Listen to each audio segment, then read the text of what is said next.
Coward. I should turn my video on. Hello, everybody. We are getting started. We're just gonna check in with y'all. I guess I don't really know how I'm gonna frame this as the podcast. I guess we could just. I don't really wear this sweater all day. All this. Should I keep this sweater on? I mean, it looks nice. You look nice, Mike. What are you talking about? Let me see here. Yeah, I'm just worried about if I'm gonna get warm. I might get too warm. I don't know. I don't care about that. Well, I know you do. You always hot, Mike. That's right. I just only thought of it when somebody said something about my hot take about Death's Door on Twitter. I called it Death's Snore, and I was mad I didn't think about that earlier. But I guess it could come up. That's like funny. And someone else was like, "Oh, Death's Bore would have also been applicable." I was like, "Man, that would have. That's good. That's good." It's like, who knows my middle initial? And I found out it's my brother, Chris. I was like, I just read "Hello, Michael S. Minotti," and I was weirded out that I thought it was read by Christopher Minotti. So there Are you go. Mike Samuel? It is Samuel. How do you know that? I don't know. It sounds Italian. Damn it! Wow. You checked out that doxing that the E3 did to me a few years ago. That's when you guys got it. Remember that shit? Yeah, I remember. It happened like some twice. people really remember. Some people are still very mad about it. I kind of like weird reason. I'm kind of over it a little bit, I guess. I don't. Maybe Okay, that's maybe I shouldn't be over it. I don't know. I'm like at a certain point. I'm just like. I mean, I'll just hold E3 at like an arm's length and whatever. I'm over it. I am over it. I really am. I mean, listen. It's bad that they did that, but. Also, E3 just seems kind of like bad in general, or like the ESA seems bad in general. Whatever. The ESA, yeah. I'm not really. I was never going to E3 to hang out with the ESA. Like that was never the point of it. ESA's holding a sick party, dude. Yeah. We literally leave ESA to go to the parties afterwards. We don't invite them. Yeah, exactly. And like when I see anyone from the ESA, I'm not like, oh, I got to go talk to them and see what they're thinking about all this. It's just like, oh, okay, yeah, thanks for doing this. Bye. All right. Oh well, it seems like that's funny. All that stuff's dead anyhow. So we'll see. We'll see. I don't know what's gonna happen with. I mean, it's not spoiler in that discussion, but people have been saying E3 is dying or dead since I was in high school. I know, so. yeah. And it just feels like at a certain point it's just gonna morph into something else. So, and who knows? It'll probably be Jeff Keighley, but maybe ESA will still be involved. I have no idea. Yeah, but the last 2 headphones, years I'll be right back. Feels so.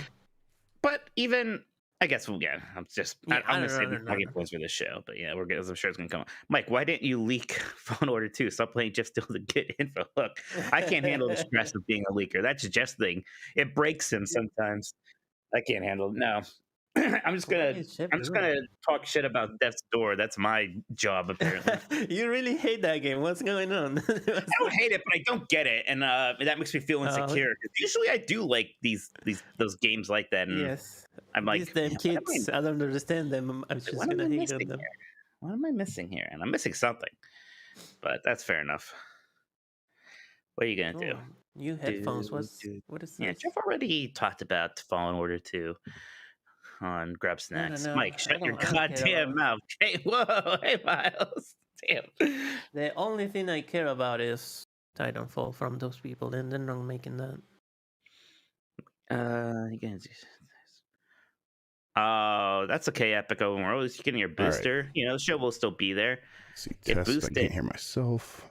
I've been dodging COVID like Matrix, like Neo from the Matrix. Me too. Yeah, get boosted. Everyone in my family got sick, except my core family, like my sister and my parents didn't get sick. But everybody else got sick. I'm going hard. I'm going pretty hardcore into my quarantining again here until, gosh, I'm supposed to go to an AEW show in Cleveland at the end of the month. Hopefully things. Oh, you're so lucky. You can just straight up stay inside. Yeah, I mostly can. You gotta talk to people. It's awful in person. Oh, fuck that. Shake hands and shit. Okay, Mike. I think what we'll do is we'll talk about E3 real quick. We could talk about Jedi Fallen Order real quick if we want, and then is there anything else in the news we should talk about? We got to make the news kind of quick because we got to get these questions and stuff. Let's do that. That's fine. I don't think anything crazy was really crazy. The Konami NFTs. Don't talk about that.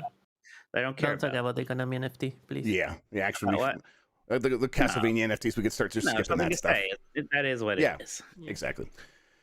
I was joking. I know. Okay. Are you ready? Should I leave? Yes. Bye, yeah, Christian. thanks, yes, Christian. Thank you. Have fun. Bye. I never have fun in my life.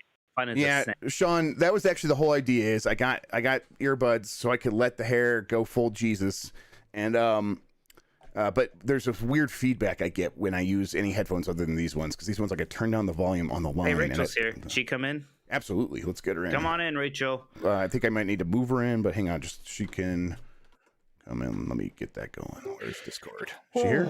There she is. Okay, excellent. Rachel, turn on your camera when you get a second. Okay. Oh, excuse me. If you're okay to be on camera, that's yeah, I'm fine. Okay. Oh my god! If it'll hold on. Wait a second, it's not loading. Yeah, that's okay. I need to frame it and stuff. So I think that's like this. I'm about to sneeze. Oh, there's no sneezing. Hi, you're out of here now. We don't allow that kind of malarkey here. Malarkey. What am I, Biden? Malarkey. Which one of us is the oldest here? Jeff. I am going to be 39 in 2 months. Jeff is older than he looks. Jeff, you would think Jeff is probably younger than me, but Jeff's older than me Jeff's like 4 years older than me. I mean, you're right. Everyone always thinks that my younger brother is older than me. So yeah, I look older. Everyone thinks I always am older than I look because of it's the hard living. Well, it's the hard living. Probably also the balding, and now the going graying and all that. It's the hard living. Out of curiosity, do y'all know how old I am?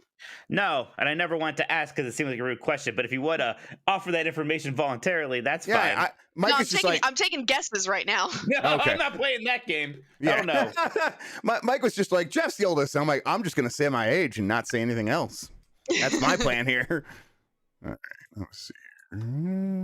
I don't care if you know how old I am. I'm 30. So I'm gonna be 30. I'm 31 in a couple of weeks, and I was just curious. All right, I was curious to see if I'd outaged myself, because my dad was turning I think what was it, 63 at the end of 64 at the end of this year, and at the end of April, and he did not look a day over 40. Yeah, I would probably guess a little bit younger for you. Yeah, somebody said 27 in chat, and it's like, you're just saying that. No, seriously, yeah. All right, let's make Mike bigger.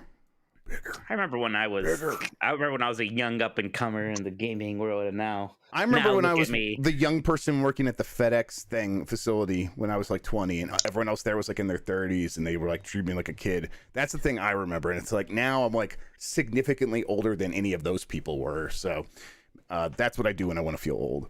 There you go. We're getting started, everybody. We're just trying to get things situated. Let's do this first little part of the show. I think I'll probably just upload this separately, and then we'll just record this Game of the Year stuff. Rachel. Low. No, she's as low as she can be. Okay. She'd have to do it on her side, on her camera. If she wants. Don't worry about that. I can turn it down. You talk to Mike. It's only bothering Mike.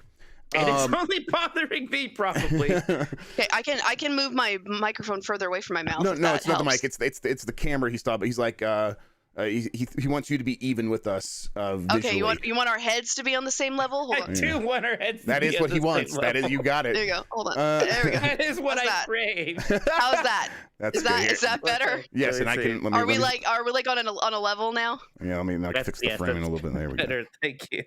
Yes, that's better. Thank you. That makes me happy. I don't know why that is the thing that bothers me. What? Child appearance. I'll get it. Hang on. Hi, kid. I don't know which one it is, so hi. I'm guessing it's Emmy. I gotta get more water here in a minute before we really get into it. Man, I'm low on my Subway soda.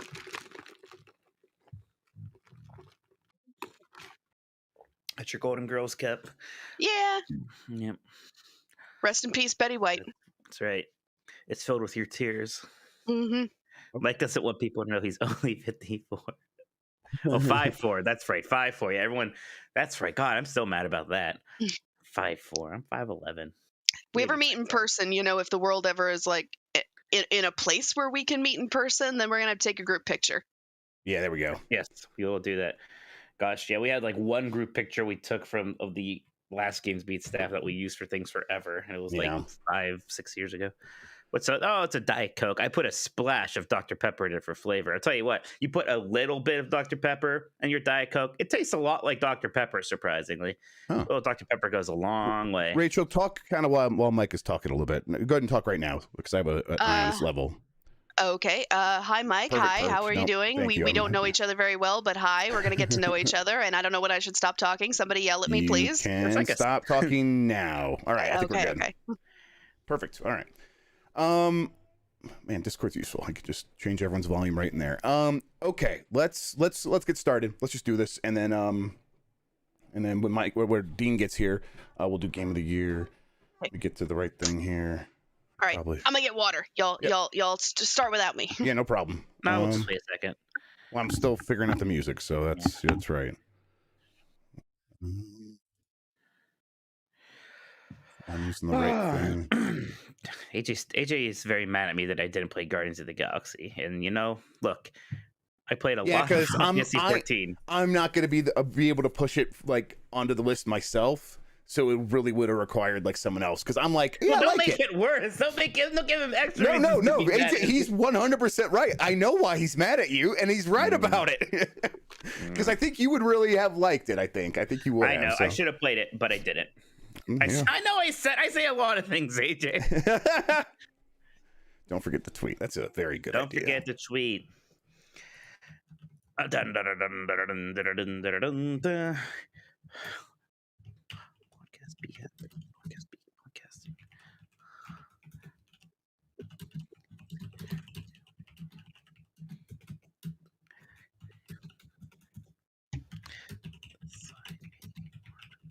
I don't know why I decided to write this like I don't speak English as my first language.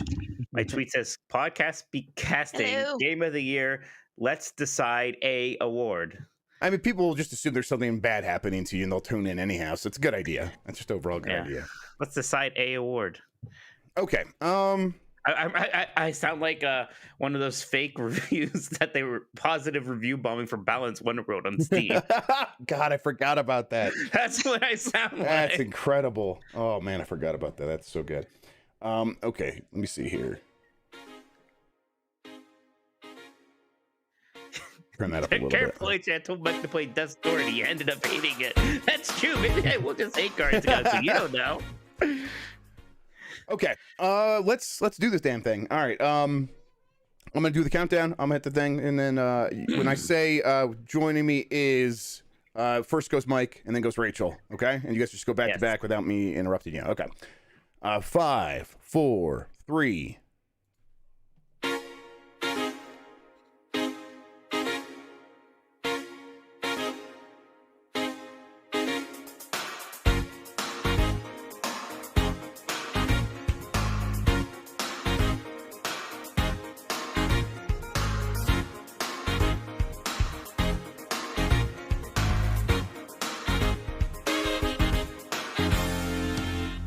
The internet, you're busy, let's do this. Welcome to the GamesBeat Decides podcast. This is the podcast where we decide everything happening in the world of video games so you never have to think for yourself. I'm your host, Jeff Grubb. With me is Mike Minotti and Rachel Kaiser. And we will have Dean coming on here pretty soon as we do our Game of the Year podcast. We'll probably split that up for audio listeners, for people who are listening to the MP3 later. For now, we're going to go over some news, some quick news. We're going to go over a lot of questions that we got from the community. We're going to do that now, and then we'll go into the Game of the Year if you're watching live, and that should be in a separate episode if you're looking at the feed later. Let me get this out of the way. Thank you for joining us. You get more from Mike and me at GamesBeat.com. If you have something to share with us, email the podcast at GamesPlusPodcast@VentureBeat.com. Thank you to Carlos Ain, who was Insane in the Rain music on YouTube for the use of his theme songs. He actually just retired from content creation, so good luck to him and what he's doing next. If you're listening to this on the website player widget, you can subscribe to the show on Apple Podcasts, Google Podcasts, Spotify, and more. If you're watching live on YouTube, give us a thumbs up. It really helps people find the show, especially when we're live. So I want to thank you for doing that. Join the Discord. It's discord.gg/GameMess. That link is in the description as always. Thank you to our mods. Support the show by going to patreon.com/GameMess. That supports all the podcasts we do, and it also gets you into the private channels inside the Discord. I'll do this one more time. Register for our upcoming GamesBeat event, events.venturebeat.com/GamesBeat and Facebook Summit. You can probably just go to events.venturebeat.com though. Okay. So like I said, we got a little bit of news. Let's just get into that right now. E3 is dead. What do you think? Right? Yeah, again. What do you think, Rachel? Mike and me were talking about this before we started the show. I want to know what you think. What do you think about E3 being dead this time? I mean, I'm happy if E3's dead as long as I'm not dead.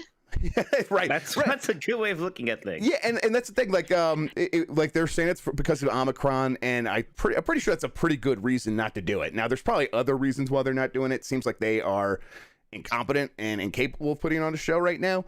But even if like that's also fair. Yeah, but right now Omicron is surging. I know that after this news broke yesterday, I just kind of turned on the news on like one of my smart speakers, and they're like, oh, and this was like a national newscast, and like hospitals in Denver are 100% full. I'm like, they are? Like, why is that not a bigger deal? How am I just hearing about this right now? I knew it was surging. I knew there was a problem. I didn't know that the hospitals in the city I live in are completely full. That seems like a big problem, and I think the sort of the takeaway a lot of people are taking from Omicron is, oh, it's more mild, and I'm like, oh, that's great news. That's wonderful to hear. But it doesn't seem to be making that much of a difference. So if you're someone in charge of planning an event and something like this comes along, I think it's easy to sort of pull the parachute and jump away, right? Yeah, especially at this point, you have infrastructure for doing an online event. I know they haven't announced an online event for E3, but I assume that shoe is probably going to drop at some point here too. I mean, and if they don't, other things are ready and waiting to take up that mantle. It almost doesn't matter at this point. Yeah, I'm pretty hesitant to join the E3 is dead train, just because that is a song people have been singing since I was in high school, and that was a long time ago now that I was in high school.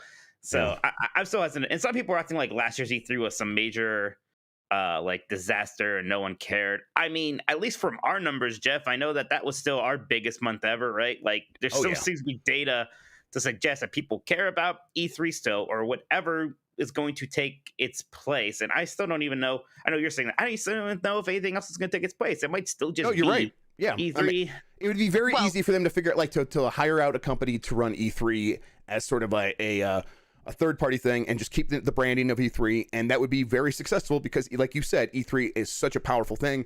So many people tune in for it. It could still work. What were you going to say, Rachel? I was just going to say that I don't think you necessarily need to look too deeply into it to, think. I don't think there needs to be a deeper reason to cancel E3 besides we still have a very bad disease going around that we don't want a large group of people in the industry in one place to catch, because I mean, I don't have any numbers from CES, but I'm willing to bet a lot of people, the people who attended anyway, because I know the vast majority of my colleagues who didn't attend, I'm willing to bet we're probably going to come home with a little bit more than just the usual convention crud. Yeah. So, I mean, I don't think you need to go any deeper than that. But if we're talking about in the philosophical sense, is E3 dead? Then I do think there's a case to be made that, these sort of exigent circumstances give you a good case study for why you don't need E3. But whether E3 is actually going to die, I think it's too soon to say. Rachel, have you ever actually been able to go to an E3? No. Does that bother you if you would never be able to get to go to an E3 proper in person? Bunch of people in one place. I didn't need COVID to want to avoid that. But I mean, I'd like to go just to say that I did. But if you're asking me if I would regret the fact that I never went, not really. See, that's interesting. Like for me, a big motivation for even doing this was that I wanted to go to E3 so badly back in the day. And even still, at a point where a lot of people get jaded with E3, I still kind of enjoyed it. It obviously has its problems, and it was kind of antiquated in some ways, and it's a lot of work, but I still had fun with it, and I still remember that feeling of being there for the first time and all that jazz. Maybe Space World will come back. That's the thing I always really wanted to go to. That'd be fun. Nintendo Space World in Tokyo. I think they did it in Tokyo. I don't know. Yeah, they used to do that in Tokyo. Is it MagFest going on right now? That's wild that they're doing that.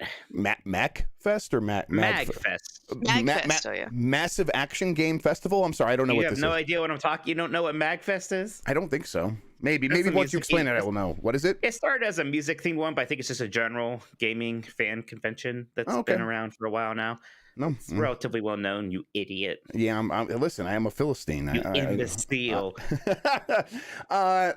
Listen. I mean, I think in general that I think next year there's going to be something called E3.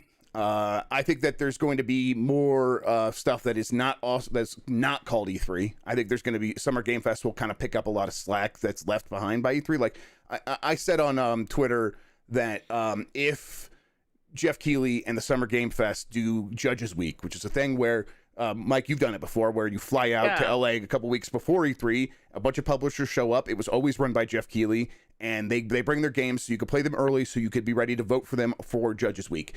He could still do that under Summer Game Fest, and at that point it just starts to feel like, oh, this is just the same thing. There's just like a different name on the door when you walk in or something like that. Sure. And it's all the same difference in the end for us. Like we're still going to end up kind of doing the same sort of dance. But I do think that I just think the E3 brand is too powerful. There's too much. Like you said, Mike, we look at our numbers. I posted a thing also on real quick on the last thing. Jeff Keighley liked that tweet when I posted that. I think that that's kind of his plan here, is to sort of usurp as much of E3 as he can and take it over. And I think he knows that that whole summer window is worth a lot of money to whoever can kind of get their hands on it and run it competently. But then I don't know. And then I just think that like when you look at E3 as a brand, it is so powerful. I posted a thing on Twitter where it showed our podcast numbers over the last year, and there's a huge spike for E3 week when we were doing a show every day and people were showing up in droves every day to watch the show. We had our largest live audience. I think we had 2,000 live listeners multiple times that week. Yeah. So it's people care. And so that in the attention economy, if you have something that can garner that much attention, it is worth a lot of money. And if it comes down to it, the ESA, which just seems incompetent on their own, could just bring in someone, I guess, like Reed Pop or something like that to run it for them and figure it out from there. And maybe that'll happen. Mm-hmm. All right, I think that's enough E3 talk. Jedi Fallen Order 2 is going to get announced probably in May. Before E3 is the plan. What day on May? What day could it possibly be? Well, there's a couple things in May that I think might be worth mentioning, I guess. And this is I didn't say this, but Bespin Bulletin, which is a Star Wars rumor site, came out and said they've heard that it could be at Star Wars Celebration. There's also May the 4th in May. And listen, that's not that those specifics aren't coming from me. I'm just saying probably in May. But that makes a lot of sense. By then, they'll come out, they'll tell us the name. I know the name. I still am not ready to say it. I think it's a bad name. I hope they change it. So if anyone is listening, the name, I don't like it, but hey, it wasn't a name. Yeah, you haven't told me the name, Jeff. I feel slighted. As soon as we're done here, I think he did say it. It's like I think you missed it. I probably said it. Listen, probably I tune out a lot of things during the day. You'll survive, I promise. And then I'll tell you later. And then Star Wars Jedi Fallen Order, anything that has 2 colons in the name maybe is a bad move already. So I don't know if it does have. No, it's just Star Wars Jedi and then Fallen Order. Yeah, so that's even worse. I know. It wasn't a great title. Yeah. It's bizarre for sure. So yeah, they painted themselves in the corner. Honestly, though, the name that they're going with is better than the name I think they were considering. So whatever. All right then. Either way, I mean, we're going to hear about this pretty soon. And then, that brings up the question. Okay, so does that mean we're going to be playing this game pretty soon? I do think in their hearts, they are still aiming for the end of this year. I think they know in their brains that that's probably not going to happen. And a lot of expectations are it's going to get pushed into early 2023. But honestly, that's pretty soon. I feel like a year away for this game. That's exciting to me. I'm like, if it comes in the next 12 to 15 months, I'm happy. I'm so ready for this game. So yeah, it's pretty exciting to think this is a game that should be better with its sequel, right? We're kind of like what we're seeing with Horizon, Not Zero Dawn, Forbidden West, how that just kind of looks like even what we're seeing, it looks like a significant improvement from the first one. Kind of having a bit of that there's a million examples of that and none of them are jumping to my head right now. So the one that Days Gone was complaining about, Uncharted is one, right, that comes to mind a lot of time. Like Uncharted 2 is this big leap. So maybe this is going to be, even though Jedi Fallen Order probably started on a better first step than maybe even Uncharted 1 did, this could be a pretty cool sequel jump here. I'm going to now go into the community voting for Game of the Year. If you want to have your voice heard, Go and vote right now. The link is, I think, it still should work. It's in the description below, live. If you're listening later, the round for the semifinal, the final four should be up, and you can vote on that. Hang on, let me. I kind of have to make it work here, though. While you get that right, do you think Jedi Fallen Order 2 is going to lean even more into the Metroidvania-y stuff, or is it going to do an Arkham City and kind of distance itself from that to be more open world? I mean, I know the right answer, and it's to go more Metroidvania. That's the right answer for that, personally. I mean. I mean, we're using the words like Metroidvania, and I've seen you Soulsborne. It's like this was entirely. I mean, I could be wrong, but this was a Tomb Raider game, right? In parts, it was. but I just moved like around. But like the backtracking and unlocking doors is very Souls-like and very Metroidvania-like. No, yeah, I know, but I'm just saying that I'm in terms of the story that we're going for. It was it was basically Star Wars Tomb Raider. I think that if you were to like pitch this to someone like and say like, hey, and they were asking what this game was like, I think what you just said is probably the thing most people would understand and agree with them for the most part. It's like for me, I'm getting into these specifics that I like about it, and it's the Metroidvania stuff. But I think overall, you're right. It's a Tomb Raider. The thing about Jedi Fallen Order is it really is like just Star Wars potpourri, like a game design. Like they brought in like Uncharted and a million other things. Like there's Uncharted like levels and stuff like that. So it's like they just kind of picked from everything they possibly could to make a good game, and it worked. It's literally Star Wars, what a AAA single player game looks like the year it came out. Like, right? Exactly. Influences. Yes. Yeah. Like the only influence that's not there is Breath of the Wild, because it kind of like wasn't made in time to pull from that. Okay, so Rachel, I think you've been listening the past few weeks. I don't know if you've been here for this part of the show where we have Mike guess who the audience voted for the Game of the Year poll. But we have 4 showdowns, and I'm going to say the games, and you guys can both guess and say whether or not who you think is going to win. So I don't think these ones going to be too tough. The past few weeks have been a little bit tougher, I think, but let's go for it. All right, first up. We're trying to guess what the audience will Yes, pick. You can tell us your preference too, but yeah, we're guessing what the audience is going to pick. Excuse me. Okay. All right, like who's going to win? So with 193 responses, Metroid Dread versus Hitman 3. Metroid Dread. Yeah, man. I mean, I feel bad because Hitman 3 is not getting the love it deserves, and if it's going to get any love, it'll be from us and our stuff, but it can't beat Metroid Dread. Metroid Dread's going to be too strong in this. It's Dread. The winner with 60% of the vote is Metroid Dread. 60, that's respectable, at least. 60%. I agree. Yeah. That's not as skewed as I thought it was going to be. I agree. Okay, next up is 196 responses more are still coming in, but none of you're not gonna be able to actually change the results. Halo Infinite versus It Takes Two. That's probably Halo Infinite. Halo Infinite, yeah. Yeah. With 71.4% of the vote, it is Halo Infinite. Mm-hmm. Yeah. Not bad at all. It Takes Two is good, but it also already got its flowers from the Game Awards, so that's a good point. Like people are probably not feeling like the urge to be like, oh, we got to tell everyone about this game. They're probably gonna be like, yeah, Halo Infinite can win this one. Psychonauts 2 versus Bowser's Fury. That's interesting, actually. That's pretty interesting. I would go with Psychonauts 2, but I could be wrong about that. This might be the hardest one for this. The Psychonauts 2 is definitely more of a game. Like there's more to that. Bowser's Fury is more. I'm gonna say Psychonauts 2 also. Yeah. With 68. Oh, hang on. It just reloaded on me. Let's see. 68.7% of the vote. It is Psychonauts 2. Okay. Yeah.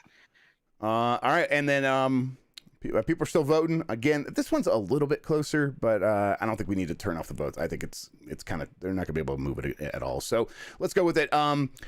Forza Horizon 5 versus Guardians of the Galaxy. Oh, interesting. I do think Forza is going to win here, but Guardians definitely has a lot of fans and is picking up momentum in a lot of places, despite my inability to have played it so far. Yeah. I think possibly Forza. Yeah. And Mike, what was your answer? Forza. It's Forza. With 60% of the vote, it is Forza Horizon 5. 60 4 for 40 4. split here.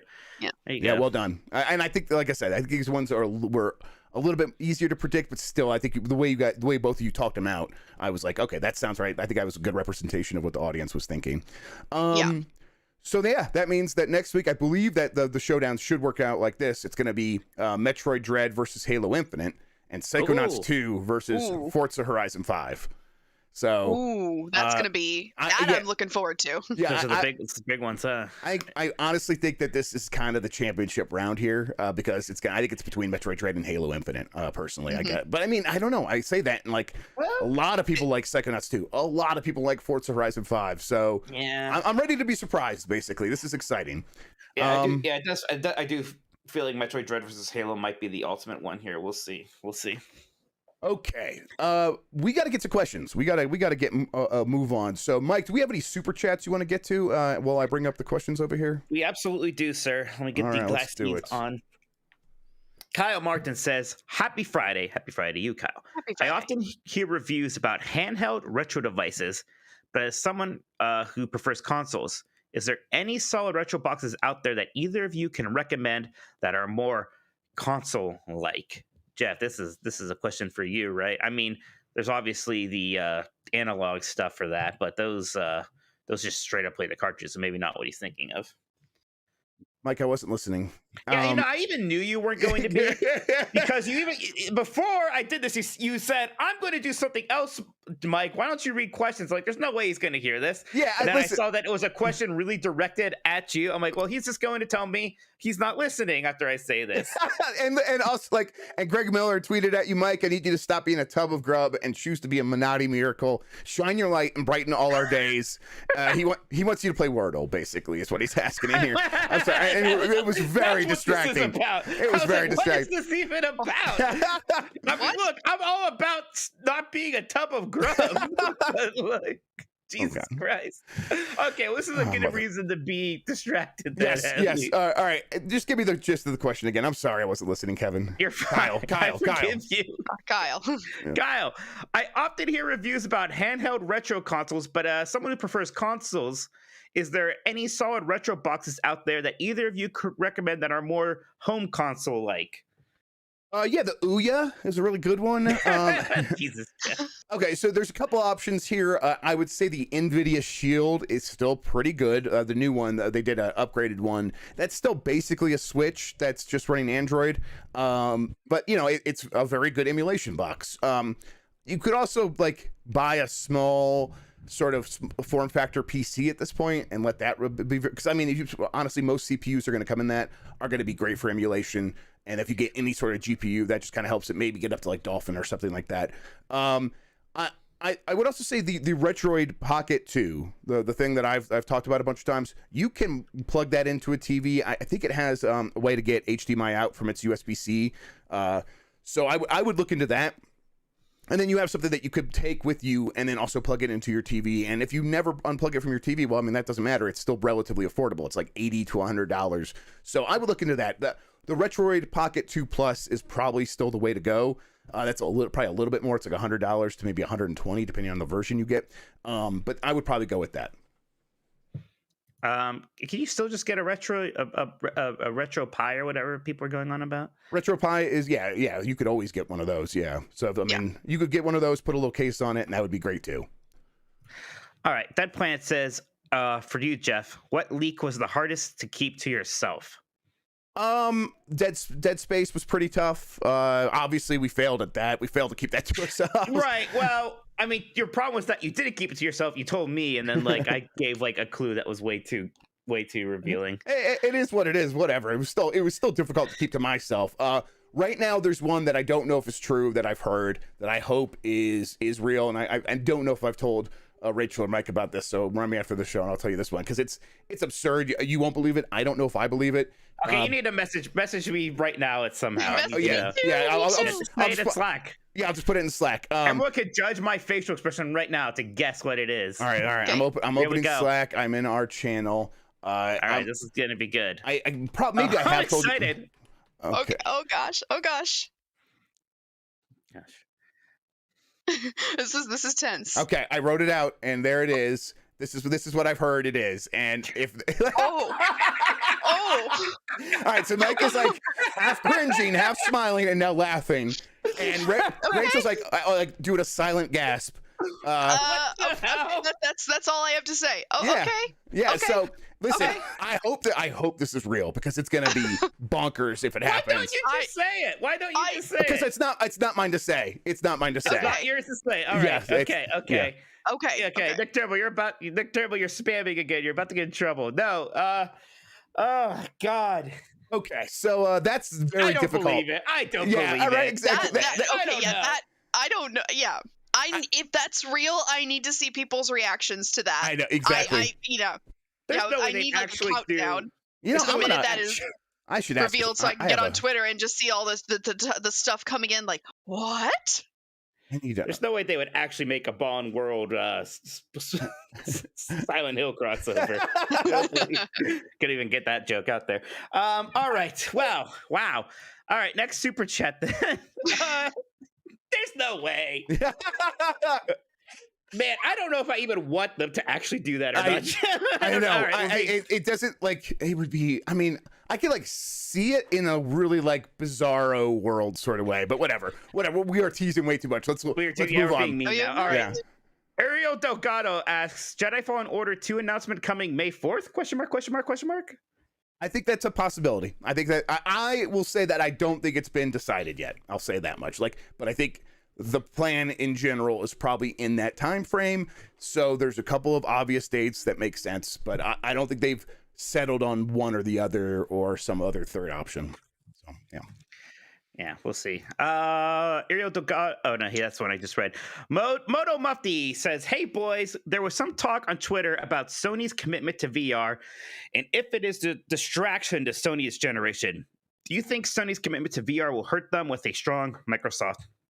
It didn't hurt them last gen, right? They were fine. Yeah, they're fine. No, I've seen it. Like, I think it's not like some people are acting like this is the most ridiculous take in the world, which is a bit much. I don't agree with it. I think that Sony finding ways to differentiate themselves is good.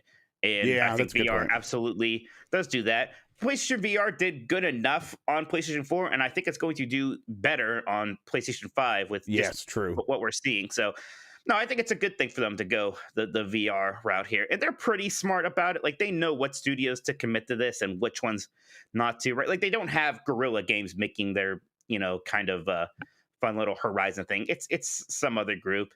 And like you'll have Team Asobi doing probably another Astro, and that's fantastic. Like that's what they're very good at, is doing stuff for the new sort of hardware. No, I think Sony's VR commitment makes a lot of sense. I think it's a good move for them. Any other super chats? Yes, we got a few more here. Dylan Dodd says, Jeff, we know a lot of you have seen Avowed gameplay. All we need to know is, will there be third person? Have a lot of us seen Avowed gameplay? I think Jez has seen it. I haven't seen it. Jez has seen it, and I would go bother him. Spam him shrimp emojis in his chat. I don't know what to expect from that game necessarily. I think if you want the scoop on that, it's go to Jez. He's your man. Adam Pennell says, "Rip E3." On a side note, Halo Game of the Year, great show by the way. Thank you, Adam. Thank you. Supernova sends a superset. That's just 3 of those disco emojis. So thank you for that. Thank you. Hitch says, Demon Souls remake PC port? ? Demon Souls remake PC port. Sounds like something. Yeah, so, Demon Souls got the remake recently. Are we going to see that PC ported? Yeah, it sounds like something that should happen, right? It'd be weird if that was ported before... I guess it wouldn't be that weird if it was ported before Bloodborne, because From Software didn't really work on the Demon Souls remake, right? They don't need that for that. No. Right, that was Blue Point. I guess it could happen before Bloodborne, huh? Right, yeah. And it was probably like in a state where it'd be very easy for Nixies to come in and just sort of do a few things, get it ready for PC. I mean, they've had a pretty long window on these where it's like 3 years before it goes to PlayStation to PC. I do believe they'll start shrinking that, but we're 1 year right now, 1 year and change, right? And it's going to be 2 years here later this year. So maybe by the end of this year. Yeah, maybe. And the last one here for now. Jeremy G says, vote for Chief and get the beef. Vote Metroid and get a hemorrhoid. Stop the Samus Steel. All right. I like the campaigning move here. That's pretty good. Well done. That's pretty good. All right, Def. That's it for the super chats. All right. We got a bunch of questions in from the community. Let's get to them right now. Delta Prime 84. He says, first, I hope 2022 is being good to you so far. First question, there's rumblings that GoldenEye Remaster is coming to Xbox after being in limbo for years after Nintendo blocked it. Do you have any idea what happened to get Nintendo to allow us to have a nice thing? I mean, I've talked about this a bunch, but I mean, like, when you guys look at the situation, what do you think happened here? I think that this was a bargaining chip to get rare games on Nintendo Switch online. That's what I think too. Yeah, I think that's exactly what happened. Exactly what it was. I think Microsoft's like, yeah, you can put, Banjo-Kazooie and other things on your Nintendo Switch online, but you gotta let us actually release that GoldenEye finally do that thing now. that you blocked way back then. Like, do you even remember doing that? Like, just let us do it. We did all this work together, and they'll be like, oh yeah, oh sorry about that. Yeah, sure. And then that's just kind of how it probably went. Okay, another one from Delta Prime. Are there any particular games you've heard that are in danger of getting the release date pushed because of Omicron? I think it's a bit too early for that to happen. Also, there's a lot of hope that like Omicron's going to burn through by the end of January. Experts are saying that, it's probably coming from the same crowd that's saying it's milder, which I know technically it is milder, but what does that matter when so many people are in the hospital? People are in a wait and see mode right now with Omicron, and they're probably going to reassess a month from now and really start deciding what it's going to mean for their games. Most of them are trying to just skate it out, like they're trying to like just coast on through, see if they can make it on the other side of this, and then take it from there. And then finally from Delta Prime, given the global audience of games media today, why do they tend to focus on the GPU and console shortages in America? In many other parts of the world, while GPUs are way overpriced, they are in stock. 3,000 Australian dollars for a 3080 Ti, anyone? Also, while PS5 and Xboxes are in short supply, I could just wander into any local store in my part of Australia that sells games and buy any model of Switch I want. I mean, the big reason for this is because, America's a major audience, a major market, but also, like, it isn't just America. I mean, Sony didn't ship any PlayStation 5s in December and November to Japan. Like, it's like a country like Japan just completely getting left out of the holidays because they were focused on other territories because they had to pick and choose because they have such slim supply. And the global supply chain is really messed up right now for everything. It's not just for this stuff. But when we look around, it's definitely one of the most noticeable things for people especially when they were shopping during the holidays. Let's see, from Low Rule. What's the best scoop you got that you had to sit on because it would give your source away? There's not. Usually it's timing is how it works. If I have something very early, there's only a few people who know. And that's why a lot of times you see me wait until other people are talking about it. Because if it's getting to other people and I know they don't have the same source as me, then I'm like, okay, clearly we're in the clear. I go talk to some sources and say, hey, look at this. You think this is probably wide enough? Usually at that point, they're like, oh yeah, if they're talking about it, it's wide enough. It's not going to be obviously that's coming from this group of people. So it's a timing sort of thing. So I just sort of waited out. But there's a lot of stuff, like Dead Space again was like that for sure. There's a few others, but that's probably the big one. From Blackheart Vinyl, is Twisted Metal going to be free to play? How far along is it, do you reckon? That's a good question. Do you guys have any love for Twisted Metal? I had love for Twisted Metal 2 and Twisted Metal Black, and also that like port of Twisted Metal 2 for the PSP. That's about the extent of it. I couldn't have cared less about. Was that PlayStation 3 or PlayStation 4? That's PlayStation 3, that last one, right? That big one, yeah. For me. Yeah. So what about you, Rachel? I'm pretty skeptical they can do it. They can bring that back. Yeah. I've never played a Twisted Metal game. I've barely played it. I was not even when I was playing PlayStation games, which it wasn't a lot back then. Twisted Metal is not very appealing to me. So I'm the de facto Twisted Metal expert here by default. Yes. Then I remember really disliking Twisted Metal like 4, was it? Like that was right. That was that 989 that made that. I think it was like it really was bad. I just remember for some reason they like really raised the camera so you couldn't see very far in front of you. It was like hard to see. Yeah, Twisted Metal 3, I just don't even remember. Yeah, that's weird for there to be 4 entries in a series on the PlayStation 1, right? Like that didn't happen very much. And then for the second one to have been the best by far. Yeah, I don't know. You've talked about this before and you made it sound like live servicey, right? So yes, I think free to play is in the cards. Yeah, looking at what Halo did, like why not go free to play? Yep, I agree. And and they want to like promote it alongside the show that's going to be coming. And it's not going to be like The Witcher, where like The Witcher's like getting a bunch of people wanting to play it because the story and the characters. That's not really what's going to send people to Twisted Metal. maybe if it's free to play, it sort of helps with that. Do people not like The Witcher season 2? Like, I didn't watch season 1, but everybody seemed pretty impressed by that, and people seem kind of mild or disinterested in season 2 now. Is that happening? Is that in my head? I like season 2. Oh yeah, okay. I don't have an opinion because I'm like you, Mike. I haven't watched it, but I felt like I wasn't sure if I could take people's temperature on it. I thought most people were like, oh yeah, like they were taking a wait and see approach.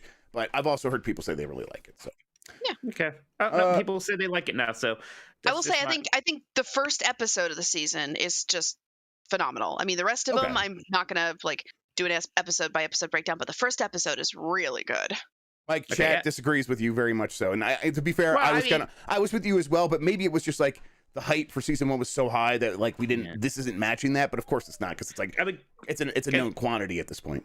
Again, I was talking just based on like some opinions I had seen from my Twitter feed, so that's why I asked. Yeah. I didn't want to go too hard on that, so good to know people are enjoying it. So yeah. All right, let's see here from this is Benji. Okay, Happy New Year, Jeff. This is the year I won't get yelled at for 3-star reviews. Grubb. No way it's not. There's no way in hell it's going to be that year. And Mike, this is the year I won't get yelled at for things Jeff said. Minotti. Usually it's the other way around. Wow. All right, Benji says, been taking a hiatus from questions lately, but I'm back and pissed off more than ever that the both of you find Death's Door boring. Death's Door is what you meant. Yeah, you messed up there, Benji. You made a typo. In all seriousness, I think the soundtrack really carries a lot of my feelings for the game. The score deserved more love. I have heard people really like that music. Yeah, they say so. I don't remember. I mean, again, I played a fourth of it. I don't know how much longer the game goes. I don't remember much about the soundtrack. I thought it was fine. I don't know. I don't know why. Like now, I'm like, I need to not make it part of my identity that I didn't like Death's Door. I'm like, oh Mike, already. It's becoming a thing now. It's gonna be a thing. I don't know. I didn't get it, Jeff. You need to play a little bit more of it, so I can't be the only asshole who doesn't like Rachel, have you played Death's Door? I haven't played Death's Door. Apparently, I need to play it and like it just to balance everything out. I think that would be very helpful. Okay.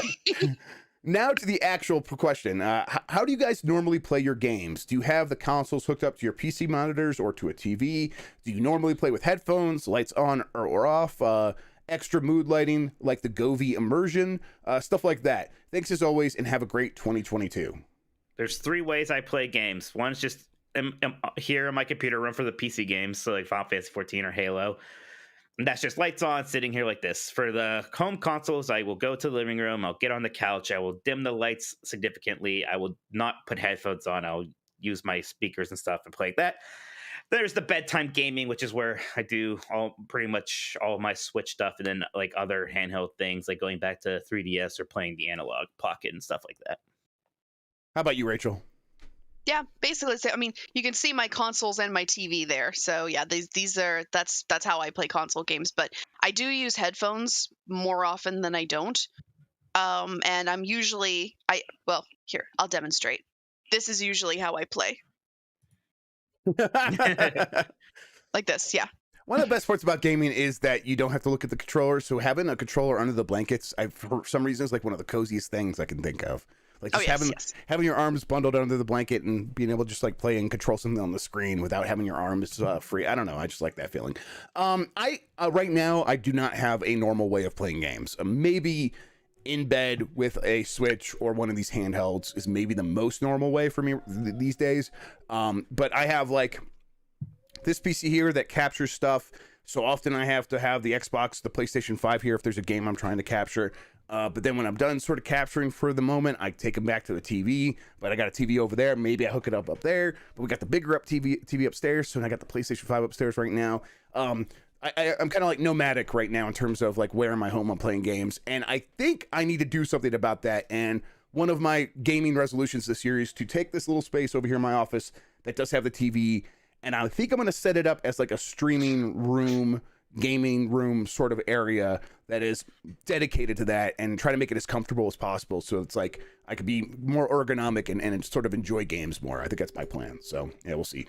Let's see. Also, real quick, this is from Benji. To update an ongoing story from this week, Jeff Ross admitted the 8 million mark for Days Gone was based off data from PS trophies, not actual sales data. So that number could be heavily skewed. Yeah, I saw that.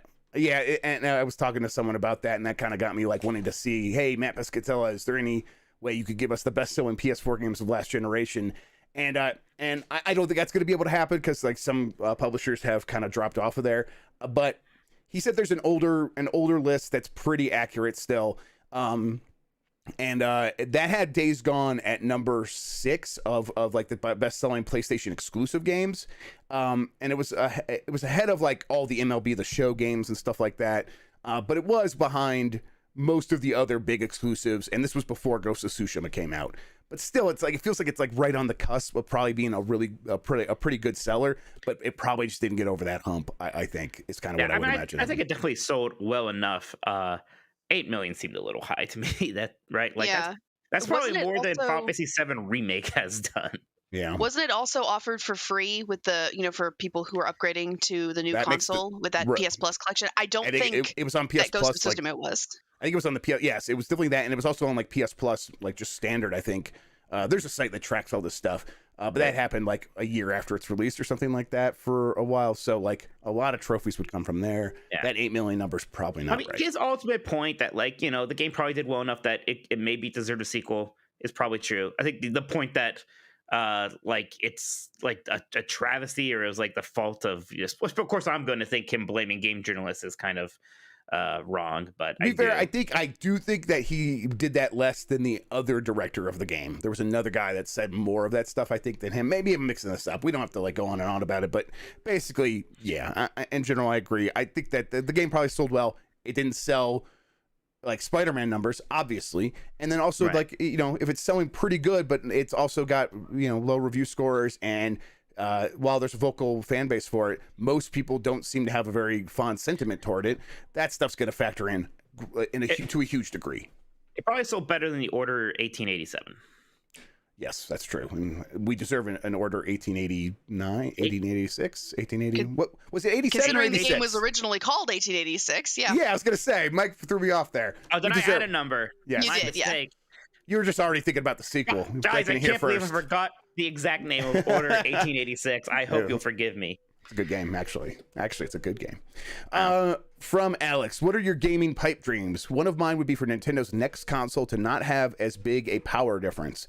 I don't need to be able to play The Last of Us 2 level games at 60 frames per second on a handheld or anything, but there are even some Nintendo titles that don't perform as well as you'd expect.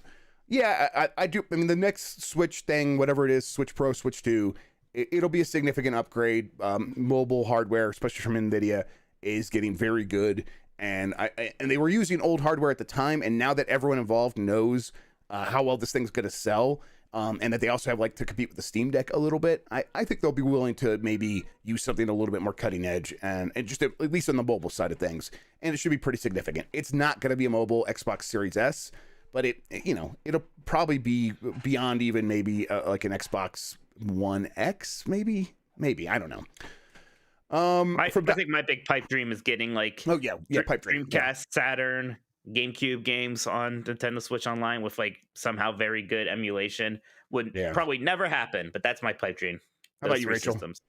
I would love for like some of Nintendo's older games to be remade for the Switch, as in not ported. Properly remade. Of course, I'm thinking of like the Fire Emblem games specifically. That'd be very cool. But that's gonna happen eventually, right? A little bit. They got. Do you really think they're going to remake like Path of Radiance and Radiant Dawn? Yeah, probably those not ones. Those. Yeah, I don't. I think I could see those two happening. I think eventually, maybe, but like I think what's going to happen first is they'll remake the older games still, right? Sure. There's one of the Super Famicom games that had a year in the title, and now it's making me think of the Order 1886. I can never remember what Thracia 776. Yes, Thracia. Thank you, Rachel. There we go. Yep. So that one is Prime.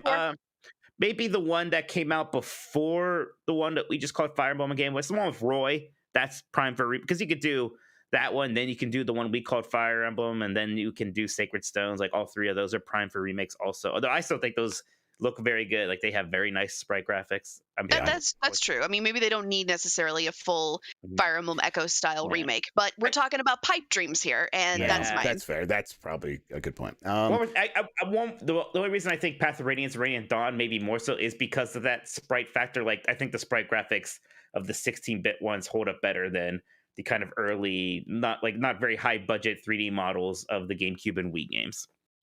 All right, let's keep moving because we got just a few minutes before Dean shows up, but we should start Game of the Year.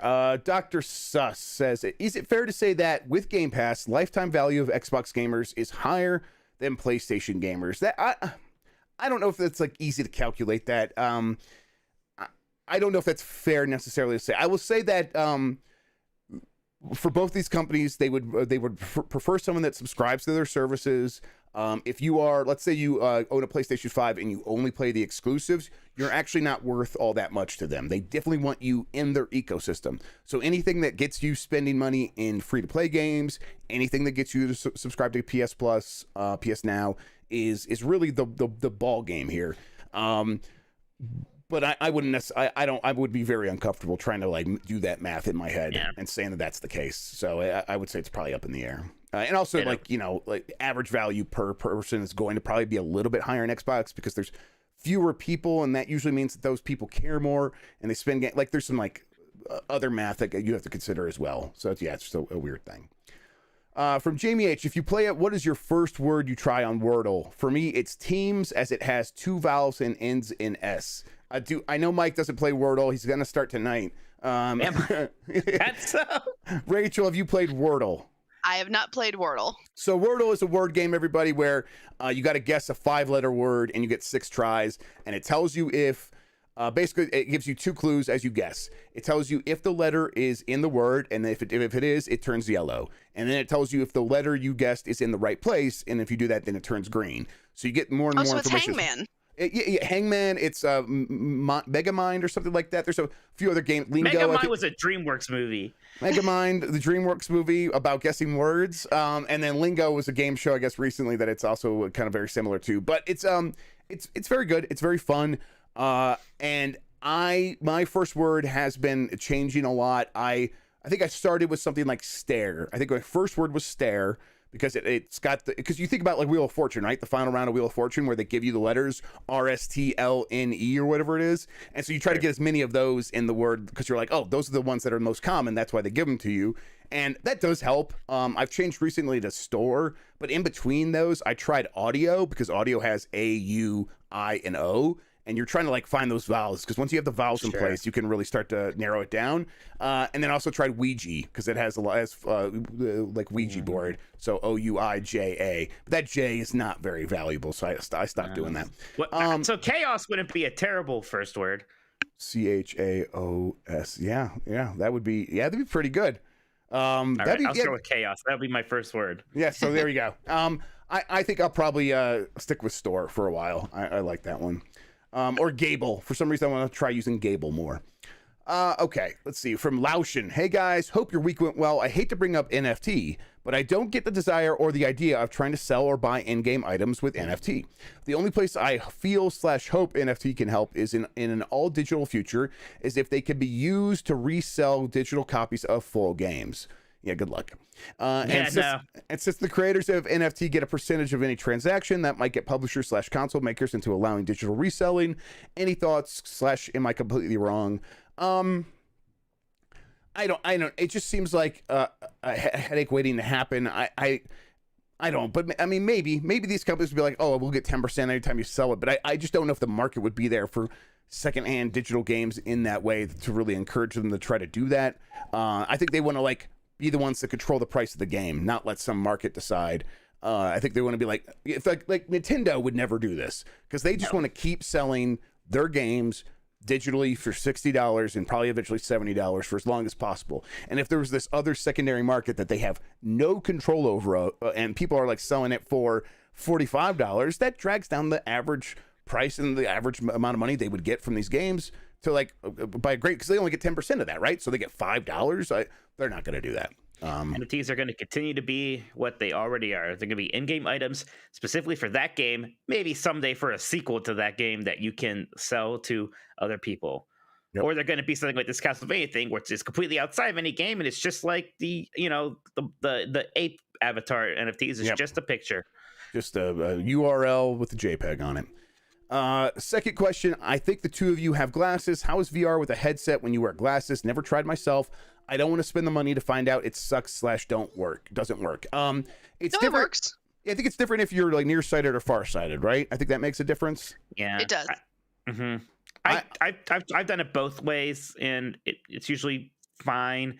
I honestly have a harder problem with the actual lens inside the VR goggles. Like those are the things that keep getting fogged up for me. I don't know why. Maybe I'm just a very moisturous person, and I'm just fogging everything up. But that's what's always bothered me more so than the glasses. The Quest 2 comes with the glasses spacer, so I would say if you were like thinking of anything, try that. But I am, let's see, I think I'm nearsighted because I use computers too much. So, and I could do it without glasses without issue. So if you're nearsighted, I would say it's probably not going to be a problem at all. Because again, you think about it, those lenses are right there. So even if you are like virtually focusing in the distance, the lenses are right there. So I think it's probably still fine. I think that's how it works. But maybe I'm wrong. I don't need glasses like too much. Like it's not a big deal. So maybe I'm not a good example.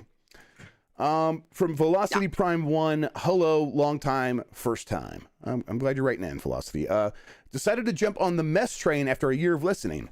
So the follow-ups to multiple Game of the Year winners are theoretically coming out this year. Elden Ring, God of War Ragnarok, and Zelda. In your opinion, which is most likely to win a game or win the award at the Game Awards?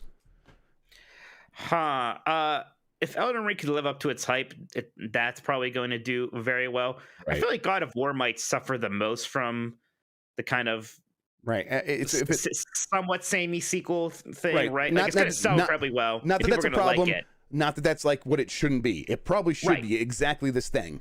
But you're right. There's like going to be a lack of novelty that people really value when they're looking at the game. It's not going to be given a lot of awards for that. Right.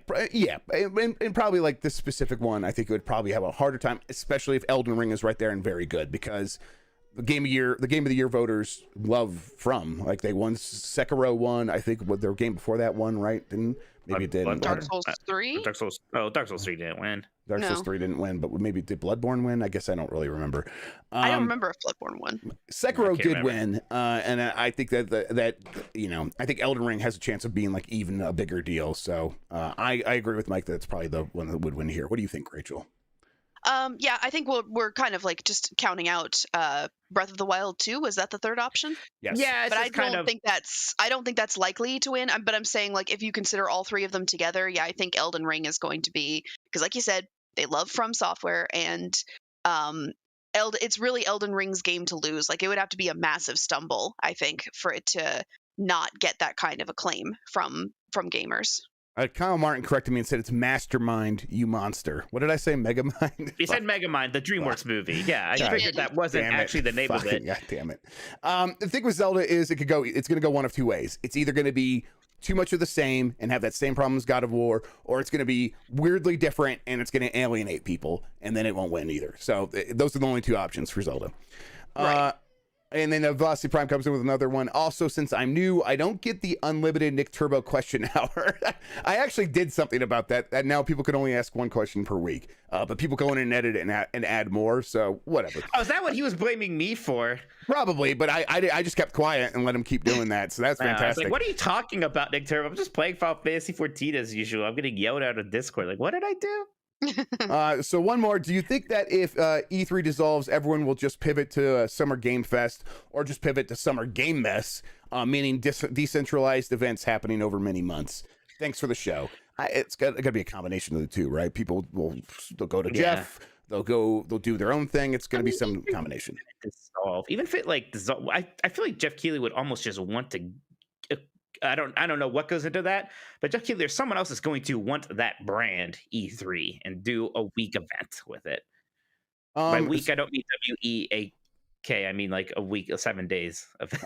Help Dean get in here, guys. He's in Slack. Yeah, Dean, we believe in you. All right, let's get through these. 1UP versus CPU. When playing NES and Super NES games, do you play in 4x3 or 8x7 / pixel perfect? I like pixel perfect because I like my squares to not look like rectangles, but people tell me I'm wrong because 4x3 is how it was meant to look.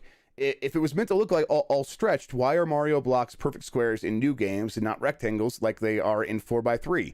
I mean, a lot of this is going to come down to the technology of the CRTs at the time and the way, and like the quirks of that technology. And I think a lot of the way the pixels were displayed on a lot of those televisions were more rectangle-y rather than perfect squares.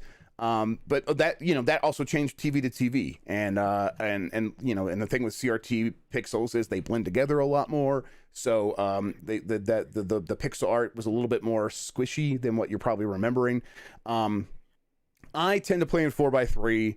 And if not, what I do is I will put on a CRT filter and then play pixel perfect, and sort of let the CRT filter sort of do the work there of making it look a little bit more like the older games.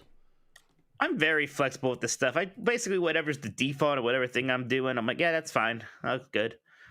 Dean probably can't get into this channel. Tell him to join one of the other channels and we'll move him in. Just tell him to join I don't know if there's one that's not private, because I'm pretty sure this one's private. AFK. I jumped in the AFK channel and then you pulled me down. Yes. Yeah. Tell him to join the AFK. All right. I'll do that.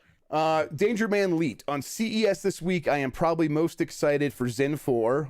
Would have put QD OLED monitors, but I wanted DET's 32x9 super ultra wide 5120 by 1440 sweetness. Looks like Ryzen and Series Platform 7000 will be a good PC to build around. Also excited at the prospect of a 2023-ish Steam Deck with Zen 4 and RDNA 3. Agreed. Xbox Series S performance, but far better ray tracing. Agreed. I noticed that AMD is trying to go for a commonality between their naming schemes for PC parts. A lot of comments here from Danger Man, but I agree with all of that. That's I'm very excited about what AMD is working on. Not that Intel and Nvidia don't have awesome stuff as well. They do. That's why AMD is like going so hard. From VJ Incoming, happy Friday, Jeff and Mike, and possibly Rachel. We got to balance out the absolute horniness going on in the Discord since you unleashed the waifu/husbando questions on Nintendogs. So far this week, what video game character do you want to just platonically hang out with, and what activity would you do? You could grab a beer with them, go bowling, loiter at your local mall, waste time at IHOP until 2 a.m., play board games, whatever. Do you all have answers to this? Yes, Daisy, I want to go on a walk and hold her hand. That's not what he's asking about, isn't he? That sounds romantic, actually. Yeah, I think Mike just has not horny. Like, he's always horny. Wow. That's what we have to do. Apparently doing the whole waifu husbando thing was a bad idea. It's like everyone's gonna get it out of their system, and then it changed the DNA of the Discord forever. The DNA. It was a bad idea. Mutated us. There's something wrong. Man, I have too many friends already. I don't want to hang out with any video game characters. I'm a little confused. I'm a little confused. He said possibly Rachel. I'm like, you don't want me to have a good week? Well, I don't think she thought you were gonna be here. That's maybe you could be onto something. Maybe like Happy Friday. I don't know. Even if she's not here, you would still want her to have a Happy Friday, right? VJ Incoming. We don't know. It doesn't sound that way. Yes. For me, I'll just say that I just want to go play racquetball with Wario. I think that'd be fun. Just racquetball. We really missed out on a chance to ask Dean who his wife is. I want to go to the library with Lara Croft. That'd be fun. That would be so. I mean, she would be such a nerd. It would be so great. What's the name of the new girl character in Cuphead's DLC? Because that's Dean's wife too. There you go. I don't know the name. Miss Chalice or something? Miss Chalice. Where is Dean, by the way? I don't know. He can't get in. We'll get him in eventually. We'll keep answering these questions. See if he makes his way in here. From Winnie featuring Married on Saturday. Wife tested positive for COVID on Thursday. Oh no, sorry, Winnie. Hey, Dean's here. Hey, Dean. We're still answering questions. We'll be doing Game of the Year soon, but I think Rachel has a question for you. Were you gonna ask him something? Yeah, it sounded like you were about to ask him something. I just said hi, Dean. Oh, okay. All right. It sounds like you're like, well, who's your waifu, Dean? I was going to ask Dean, who's your waifu? I thought Rachel was just going to go for it. Everyone's confused. Dean, who's your waifu? Tell us right now. Dean's going to turn out. It's Miss Chalice. Yep. Dean's going to turn and walk out immediately. There he is. Just admit it, Dean. Just admit that Miss Chalice. It's probably not even her name. Just admit that Miss Chalice is your waifu already. All right, we're tired of the lies, Dean. We're tired of the deception. You want to tell people what a waifu is again? A waifu is a fictional character that you have special feelings for. I'm gonna leave this mosaic up until I finish this question. So good luck with that. Okay.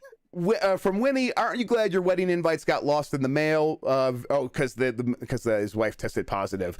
Very mild symptoms, but having to isolate sucks. Anyway, What are some of your favorite sick day games / memories? When I was a child, I pretended to be sick. And when my parents, I was just old enough that my parents were like, we can leave him at home alone while he's sick. And I'm like, yeah, you totally can. And then I walked to, I don't remember what it was called. It was not Blockbuster, but it was another video rental store. And I walked in there with a little bit of money and I rented Super Tecmo Bowl, which I had rented like a dozen times before, but I was like still obsessed with it. So I rented that again, took it home and played it. And they were like, I think they even mentioned like, shouldn't you be in school? And I'm like, shouldn't you be minding your own business? I didn't say that, but I probably should have. But that's my memory. And I went home and played it and had a great sick day. It was great. How about you all? I mean, it's funny. I don't have gaming ones, but for some reason, my big sick day memory is the time that I had Bambi on DVD.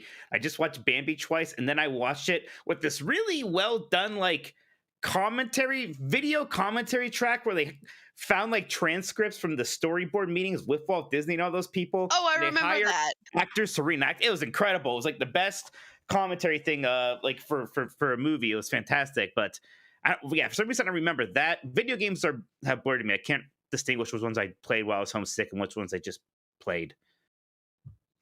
All right, sorry, I'm trying to fix the cameras. Go ahead, Dean. Mine's not really a sick day story, but I did play Wing Commander way back when, and I would play it for like, I get home from work and then I'd play it, and I play it for like 8 hours straight or something. And I had one of the joysticks, and so when my right arm got sore and tired, I would switch it to the left arm.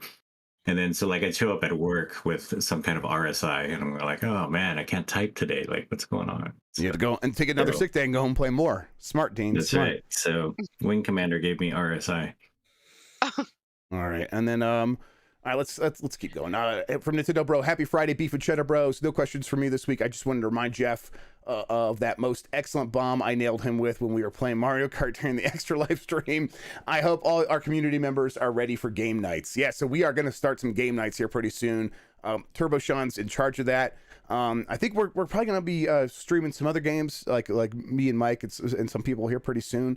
Yes. But then when we're not doing that, we will be like doing like Mario Party, and Mario Kart's going to be a big one. It's going to be a big part of these game nights. So Jeff made me download that ugly looking GameCube cartoon wrestling game after I made fun of the character design. Oh, right. We might play that tonight if you're available, Mike. I don't know if you have plans. Yeah, I don't know if you have plans, but is there something else we might play tonight that you made me download recently? Oh, if you want to play that tonight, we can do that. Yeah, let's do that. Yeah, because I think we can just stream it. Let me ask Will and let's see. From Gerbear, happy Friday, guys. I'm just wondering if you know what's going on with Horizon Forbidden West pre-orders. There's a lot of other here, but we got to go fast. So, like, do you guys know what's up with that? I have no idea what's going on with it. I didn't know. Are they not available? I know that after the kerfuffle about pre-orders last year, they wrote on their blog, players who purchase Horizon Forbidden West on PlayStation 4 will be able to upgrade to the PlayStation 5 version for free. That seems definitive, but when you look at the listings for the game on the PlayStation Store, there's absolutely no mention of PS4 users getting the PS5 version as well. I wonder if they want to sort of like downplay that and not encourage people to get that version, right? So that's probably what's happening there. Maybe. It's hard to say. From Turbo Sean, happy Friday, Jeff, star-stealing jerk Grubb, that doesn't seem fair, and Mike, cabin survivor Minotti, and Rachel, oh God, do I seriously work with these knuckleheads Kaiser, and Dean, secretly the star of Power On, the story of Xbox Takahashi. Dean was actually very hurt that he wasn't in it more. He got the star power went to his head. You guys don't know it. Wait, is Dean in it at all? Yeah. I had like 3 sentences in it, so that made me very famous. Dean, wow, I didn't realize I worked with somebody who was a star. That's pretty cool. That's right. Turbo Sean says, y'all, I have an itch to play Mario Kart 8 Deluxe and other fun multiplayer games with an incredible community of people. Do you know of anywhere I could go, such as perhaps a Discord server, to participate in hypothetical community game nights in the near future? What about a live stream on twitch.tv where I could hang out and chat with people during said events, even if I can't actively participate myself? Thank you for any help you could provide in solving this issue. So yeah, I think Giant Bomb does stuff like that. We were just talking about this. Yeah, we'll start doing this very soon. The details will be in the Discord. Turbo Sean can definitely help you track it down. But we're going to be doing, I think what we'll do is that Mario Kart has a tournament mode, and we'll just turn that on, and then we'll start doing some other games here pretty soon as we figure it out. But we'll start Jeff, you do know there is a black spot where Dean should be, right? Yes, I haven't had a chance to fix that yet. So I have to, I want to get through these questions, and then I'll fix that. So Dean's just in the black hole. From Jayton, hey guys, hope 2022 hasn't been bad so far for both of you. What was your favorite movie and or show from 2021? Mike, do you have an answer? I mean, yeah, I say I don't watch too many things anymore. I did like Spider-Man. I liked to do Spider-Man. Yeah, a boring answer, but pretty good. Pretty fun stuff. Spider-Man and Squid Game. I haven't watched Squid Game, so I'm behind. I had the same reaction to Squid Game that I do to Wordle. Because I have a lizard brain, I'm repulsed by its trendiness. That's pretty amazing though. How about you, Rachel? Did you have a favorite? Not really. I haven't really been watching very much stuff that is not related to video games. I'm very boring. But give me enough time, and I'm sure I could probably think of something, but not off the top of my head. Jeff, you pulled up the spreadsheet with the questions. Yeah, listen, I'm trying to pick the window that has the Discord in it, Mike. I'm trying to do it. I believe in you. Yeah, I'm trying to make it work, but it's like it's not being very cooperative. Would you like for me to read some super chats while you figure it out? Yes, that'd be great. Let's do that. All right. Good morning, Gabe says, hope y'all are having a great new year. Is the game you were teasing earlier Banjo 3 or a Diddy Kong Racing remake? Just lie and say it is. So I cannot lie to you, Good Morning Games. It is not those. Look, there's a reason why we were laughing. There's a ridiculousness to it. Like a Banjo-Kazooie 3 would be surprising. It wouldn't be ridiculous. Boogster 1919 says, heard anything about Project Mara? Project Mara. There's a name I haven't heard for a long time. Did Project Mara not become a real thing? Is Project Mara still Project Mara? I think they're still working on it. I think, right? They're like they haven't. What's Project Mara again exactly? Isn't that? I thought that was the team that did Hellblade. I thought it was their other mental health game. Dean, you know about this game, right? Is that right? I don't remember Project Mara from Ninja Theory. I mean, I know they're working on Hellblade 2. But they announced it years and years and years ago. You're right. Okay, so. Project Mara is an in-development experimental game from Ninja Theory with a focus on recreating the terror of mental health issues and will be based on a real-life experience accounts and in-depth research. So apparently none of us really know too much more about this one. Don't know. It's one people have like talked about for a while, and that I just maybe did it become Hellblade or no, it didn't. It's a separate thing. I'm sure we're probably not going to hear much about it until Hellblade 2 comes out. Yeah. Kyle Martin says, should I buy an Oculus Quest 2? Isn't it a Meta Quest 2 now, or has that not happened yet? No, it is Meta Quest 2. It is. Yes, it's weird. So you can't buy an Oculus Quest 2. I mean, if you want a VR set and you don't think, I'll tell you what, if I was going to get a VR headset, I would wait for PlayStation VR 2 just because I am mostly concerned about playing the Astrobot games. And those are, I think Astrobot Rescue Mission is the best VR game, and it is only on PlayStation. Now, if you don't care that much about Astrobot, then sure, get an Oculus Quest 2. Supernova says, after the announcement of Summer Game Fest 2022 by Jeff Keighley, did Kojima feel a little satisfied and back down from the assassination plans? Will Jeff send the first invitation to mind-blowing Kojima? Yes, I do think that this satiated Kojima enough that he didn't have to commit murders anymore, at least for a little bit. He's pleased. Brett S. says, should we hold out hope for BioWare? Jeff has reported promising news about them switching to Unreal for Mass Effect, but they seem to be a mess. Did you guys all read their kind of open letter thing? Yeah, I read it. How much can we really learn from that? But it seemed promising. It seemed like they were aware of how the studio kind of lost its way a little bit, and it was very, I don't know. There's something about that letter that just gave me good vibes. I think there's not too much we can do right now, but wait and see what that next Dragon Age game is going to be like. And I think we'll get a feel of what this sort of almost rebooted BioWare is going to feel like, right? Agreed. I have hope. I do have hope. I don't think that... I think they're getting their shit together. And I think that Mass Effect Legendary Edition gave them the morale boost that they needed to sort of decide that they want their future to be bright and to execute on that. But, that's me reading into things. Green Thumb Bioware's been a mess for a very long time, so Yeah, no, it has, but I think the people in charge now are the people who have cleaned up that mess repeatedly, and that's why I'm hopeful. That's fair. By the way, real quick, I had an answer to the question earlier about my favorite show, WandaVision. I forgot that came out this year. That came out 2021. Wow. Yeah, wow. Green Thumb says, Happy New Year to the GamesBeat crew. What's your favorite game that you played in 2021 that did not release in 2021? Warzone. Damn it, Dean. Accounts, I guess. A preview of what we're going to have to deal with, everybody, for the Game of the Year stuff. Warzone again. Warzone. I guess KOTOR would count, right? Like, that's a good one. Yeah, I had a lot of fun playing KOTOR on Switch, more than I thought. Like, I freaking played through it again. So I think KOTOR is my answer. Rachel, do you have one for that? Great Ace Attorney Chronicles. Technically, that wasn't a remake, a remaster, or a re-release. It was just a re-release of like of a Japanese exclusive. So technically, that counts. So I'm going to go with that. That's a pretty good one. I was liking the Castlevania games. I was playing those a lot, and that's probably takes up a lot of my brain there. Yeah, absolutely. That's a very good answer too. I could say.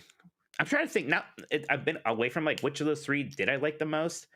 And man, I like Circle of the Moon more than I thought, especially since so many people seem to kind of poo-poo it. Like maybe Aria Sara was my favorite, but Circle of the Moon is not very far behind. It might actually be my favorite. I don't know. Green Thumb says, no, we just said that one. Space Dovakin says Starfield is the one and only option with a fire emoji. Is that one? Oh, that's for Game of the Year. Game of the Year things. Well, yeah, I mean, it could be. I tell you what, Microsoft. I think we think that they really want a Game of the Year, and I think they felt like they could practically taste it last this December, right? They had 3 good shots at it, and a lot of people are going to give Game of the Year awards to those 3, but I still think that for them, they want specifically a Game Award, Game of the Year. They can get 3 Game of the Year awards. That's right. RDX Son of a Fett said, ACG blocked me for saying Kinect sold more than PlayStation VR. Unbelievable. Well, them's the breaks, RDX. Yeah, that's how it goes sometimes. Sometimes it be like that. Sometimes it do be that way, yeah. It do be that way. Jeff, what do you have any other questions you want to get? Yeah, just a handful more. We'll get through them. Keyword, sup boys, 2 questions and a suggestion. Mike, hypothetical here. Would you be opposed to Animal Kingdom flattening Dino Land USA for a South America region of the park, retheme Dinosaur to Indy, and build a Mystic Manor clone themed to Encanto and South American animals? Just a thought, since it's the only major region the park is missing. Bob Paychecks needs IPs in the parks to justify capital investments nowadays. Sure. That's not an awful idea. I like Dinoland USA a lot. Its theming is actually really well done. Like, it's sort of story stuff about it being this like town where they found fossils, and then all these like scientists came, but there's also like this big intern community. Like the one restaurant there is supposed to be kind of like basically like the mess hall for the interns, and there's all this weird nerd stuff that I like about Dinoland. It days may be numbered though. So they already tore down the one kind of cheapish roller coaster there, and there's been rumors that whole section may just become only Indiana Jones. I would like for it to become like you said, a sort of South American region instead of just Indiana Jones, with like an South American region with an Indiana Jones ride. That makes sense. What does Indiana Jones have to do with South America? Well, he goes on adventures all over the world, so you can just have him go. There's a temple. There's a Mayan temple in South America. Have you seen Indiana Jones and Kingdom of the Crystal Skull? I mean, come on. Yeah, I think that went to South America. I actually haven't seen that since it came out. One of them, not the first. Yeah, so you could whatever. He could go to a Mayan temple, and he's gonna steal. If you have artifacts, he's gonna come and steal them from your culture. So yeah, it makes sense. So that's fine. The Encanto Mystic Manor thing, that's actually a pretty cool idea too. So I would like for them just to find a way to make the dinosaur thing work and be interesting again, but that's fine. The other biome now, I'm bringing biomes to Disney now, but you say South America's the only one they don't have. They don't have Australia either. There was at one point a plan. There's also, so they're building a giant Zootopia section in Shanghai Disneyland. And let's not be too shocked that they just transplant that to Animal Kingdom at some point. Jeff, are there any Xbox/Bethesda projects or partnerships you are aware of that have not leaked yet? Not asking for specifics, since you would clearly tell us if you were able to report on it. There's not much. There's some code names we've begun to hear that I haven't been able to nail down yet, but I haven't been trying too hard. I was going to start looking at that stuff here pretty soon and get back to y'all when I can. Congratulations, Jeff is making all that up. Yeah. And then a suggestion from Keywork, how about a month each topic how about each month we'll discuss each first party and its studios projects just to refresh everyone on what's being worked on.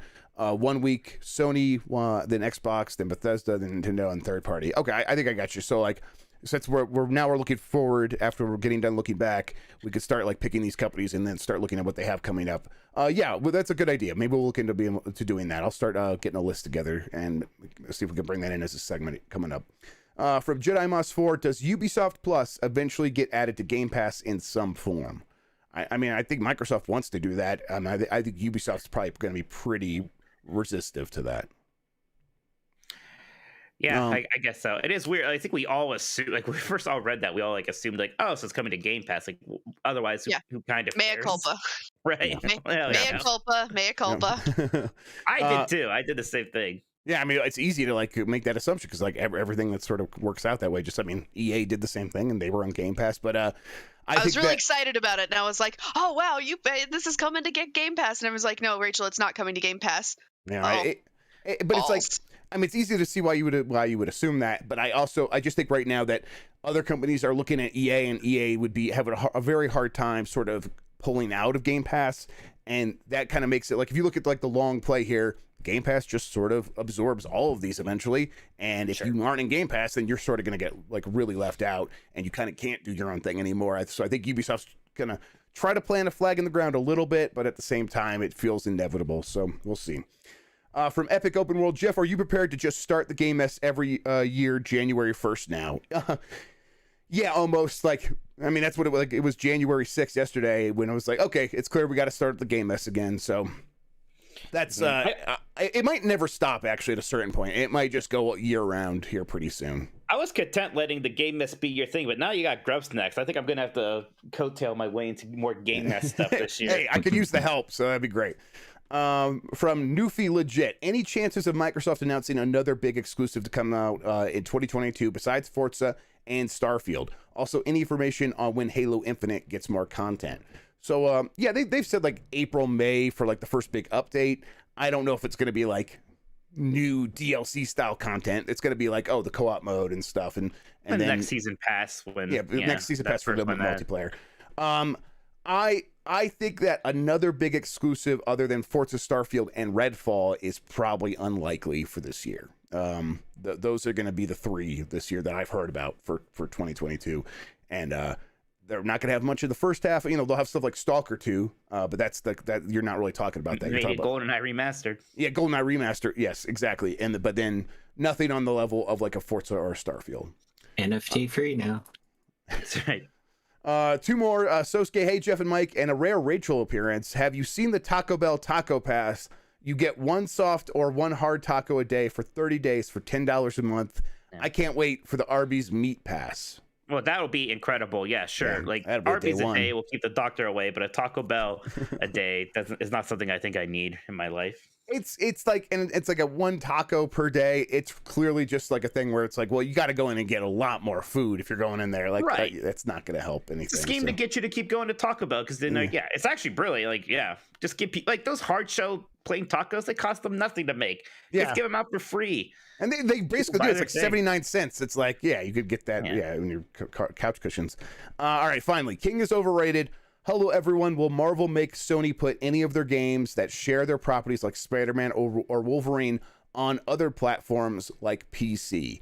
I think that both companies involved probably will want to eventually put them on PC, but I know that, Mike, you've in the past said it would feel weird to you if Spider-Man showed up on PC still. Did I say that?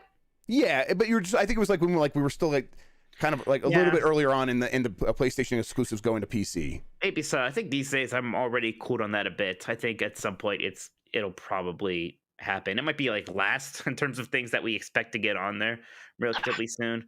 But especially once Spider-Man 2 was like getting closer to coming out, why not get that first one on PC? It's the same thing that they did with Horizon and what they'll probably do for Ghost of Tsushima and stuff and all that. Okay, that does it for the questions. Any other super chats, Mike? Or are we good? Except for the super chats, I before we start doing this game of the year thing, I definitely need a quick bathroom break. I need a break too because I was just informed by my 4-year-old that my 2-year-old spilled milk on my laptop upstairs. So nice. I'm gonna go check on that. Everybody, here's what's gonna happen if you're listening to the audio version. We are ending that right now. Check the feed for the game of the year discussion. Everyone watching live, we're taking a quick break. I'll leave Dean and Rachel here. If you guys want to go take a break too, you guys can. And we'll be right back, and then we'll get started with our game of the year discussion. All right. Thanks for listening. We'll catch you on the other episode. Goodbye, podcast listeners. Bye. Okay, I've stopped recording. Make sure everyone reminds me to start recording when I get back. I'm gonna go check and see if this thing's destroyed. I'll be right back. We're gonna lock you guys out of this. Yeah, so you guys can pick it. That'd be it's just gonna be me and Dean. What you come up with? I'll be interested to see what it is. Dean, they're gone. All right. How do we do it? It's anarchy. I was going to take a break, but it's like now that we have the opportunity, now that we have the room to ourselves, like we really should take advantage of that. Yeah. Hour and a half. I didn't get to read your extraction thing yet, but what was your feeling on it? Basically what I said in the title is like, well, this is not Siege. When I was talking to the developers, they said they don't want to draw anyone away from Siege, and I was thinking, good, because it's not going to. Well, I think that Siege, on the difficulty level, I thought it was always too hard, and it was so like if you have a mouse and keyboard, you're great at peeking around the corner and sniping somebody really fast, and that's not enjoyable for somebody who's just sort of rampaging through a house or something to try to find other people, and so newbies have a terrible time like me in Siege. So this extraction actually felt like a lot more accessible, right? And then so then we died a lot, just for the record, y'all. Dean and I played together. We died a lot, but still we could take out a lot of those aliens, and so we did. Yeah, that felt good that you could take down so many things before you actually got hit yourself. Yeah, I liked the teamwork aspect, because there's a lot of that is a big part of it. Is the team communication and the working together, and I enjoyed that. Although I did think there were places where I thought, well, this is you're pushing it a little bit. I think there's a bit I can tell you guys this now, but there's a bit where if you're retrieving an operator or something who is or somebody who was captured by the aliens, they're in like this big chrysalis, and you have to bust them out, and one player pulls them out. Like you have to do a quick time event to pull them out. The other one is shooting the aliens, and then the third player is shooting those little, like, do you remember, Dean? There were like these little tendrils, branches? The tendrils, and there are these little like balls that are coming down off the tendrils. I'm like, you didn't really need those. Why not just have the two other players just shooting the aliens? Like you made it a little too complicated here for no particular reason. But when it's just the moment to moment things where the three of us are like, okay, we're going to go in there and we're going to clear the room, and I need you to bust down the wall because you're playing the only guy with the sledgehammer. Like, that's fun. I enjoy that. And it's like you said, it's a lot less frenetic than Siege, definitely. Yeah. So, all right, has Warzone been picked as game of the year while I was gone? We were talking about Extraction, Rainbow Six Extraction, which we played. You guys didn't. You guys couldn't be bothered to come to the preview. Wow. Well, it was in such capable hands already. I figured it was fine. All right, you two have that the thing open. Yeah, I do. Real quick, right. Dean, did you get the care package from the PR people? Because I think so. They sent me a black light, and I've been having a lot of fun with it. I don't remember it actually. I got so much other stuff. I think that maybe I did, but actually, I should go take a look. Since Mike's here, I'm gonna leave you guys in other capable hands. I'm gonna go to the bathroom real quick. Right.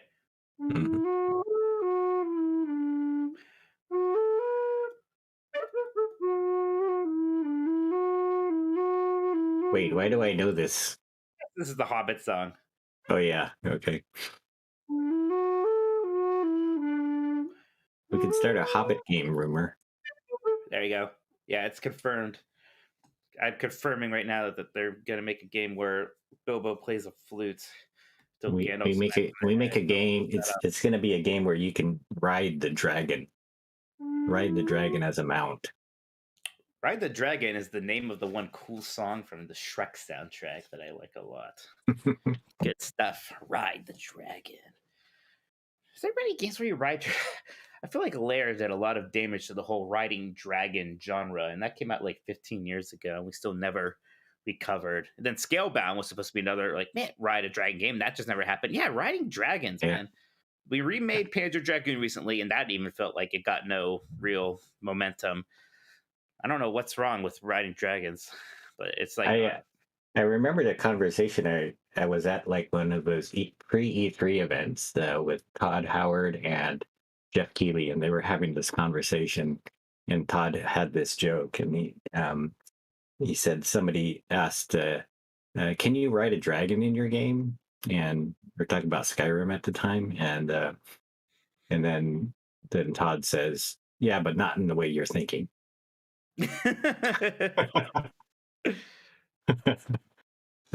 Hey Jeff, is your laptop destroyed? I didn't try to turn it on because I'm too afraid. It didn't seem too bad. They did immediately go upstairs, find the paper towel, and clean it up themselves. And I'm hopeful that means Good that girls. it wasn't too bad. Yes, they're good girls. They They told me right away. They said it was an accident. They're very good. They did it on purpose. They meant it all. But I think it's probably going to be okay. And if not, it's just an object, and I'll be all right. You should stream and yell at them. Yeah, that always helps. Listen, they love that. I'll tell you that right now. I'm gonna put them right over Mike's face. What did you do? Why does Tales of Rise not show up where I wrote it on this thing? Because you have a grade or something. Did I mess up? No, but it's weird. Like on your thing, it's white and nothing's there. Maybe you need to move. You need to unclick that square, and then maybe my thing will take over. All right. So someone else is also there, and it's Mike Minotti. I'm just gonna write because I wrote something there. But now there's nothing there. There it is. Give it a second. It's gonna show up. I just typed it in myself. It's there. That's fine. You're covering my face, but that's okay. I No, understand. I'm gonna cover my face, and then I think I'm so mad I haven't put up this thing yet. there we go. There we go. That works. Okay. Let's see. I gotta hit record. Let's just get started. Let's just do this. All right.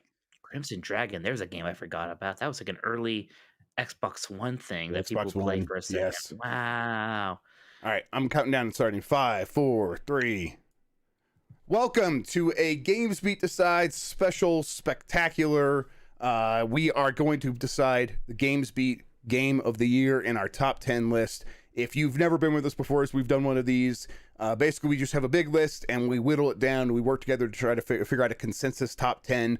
No voting. This is not a democracy. This is all Platonic. What is it called when Plato just argues with other people? What is it? Oh, maybe that is platonic. I don't know. We're shouting at each other.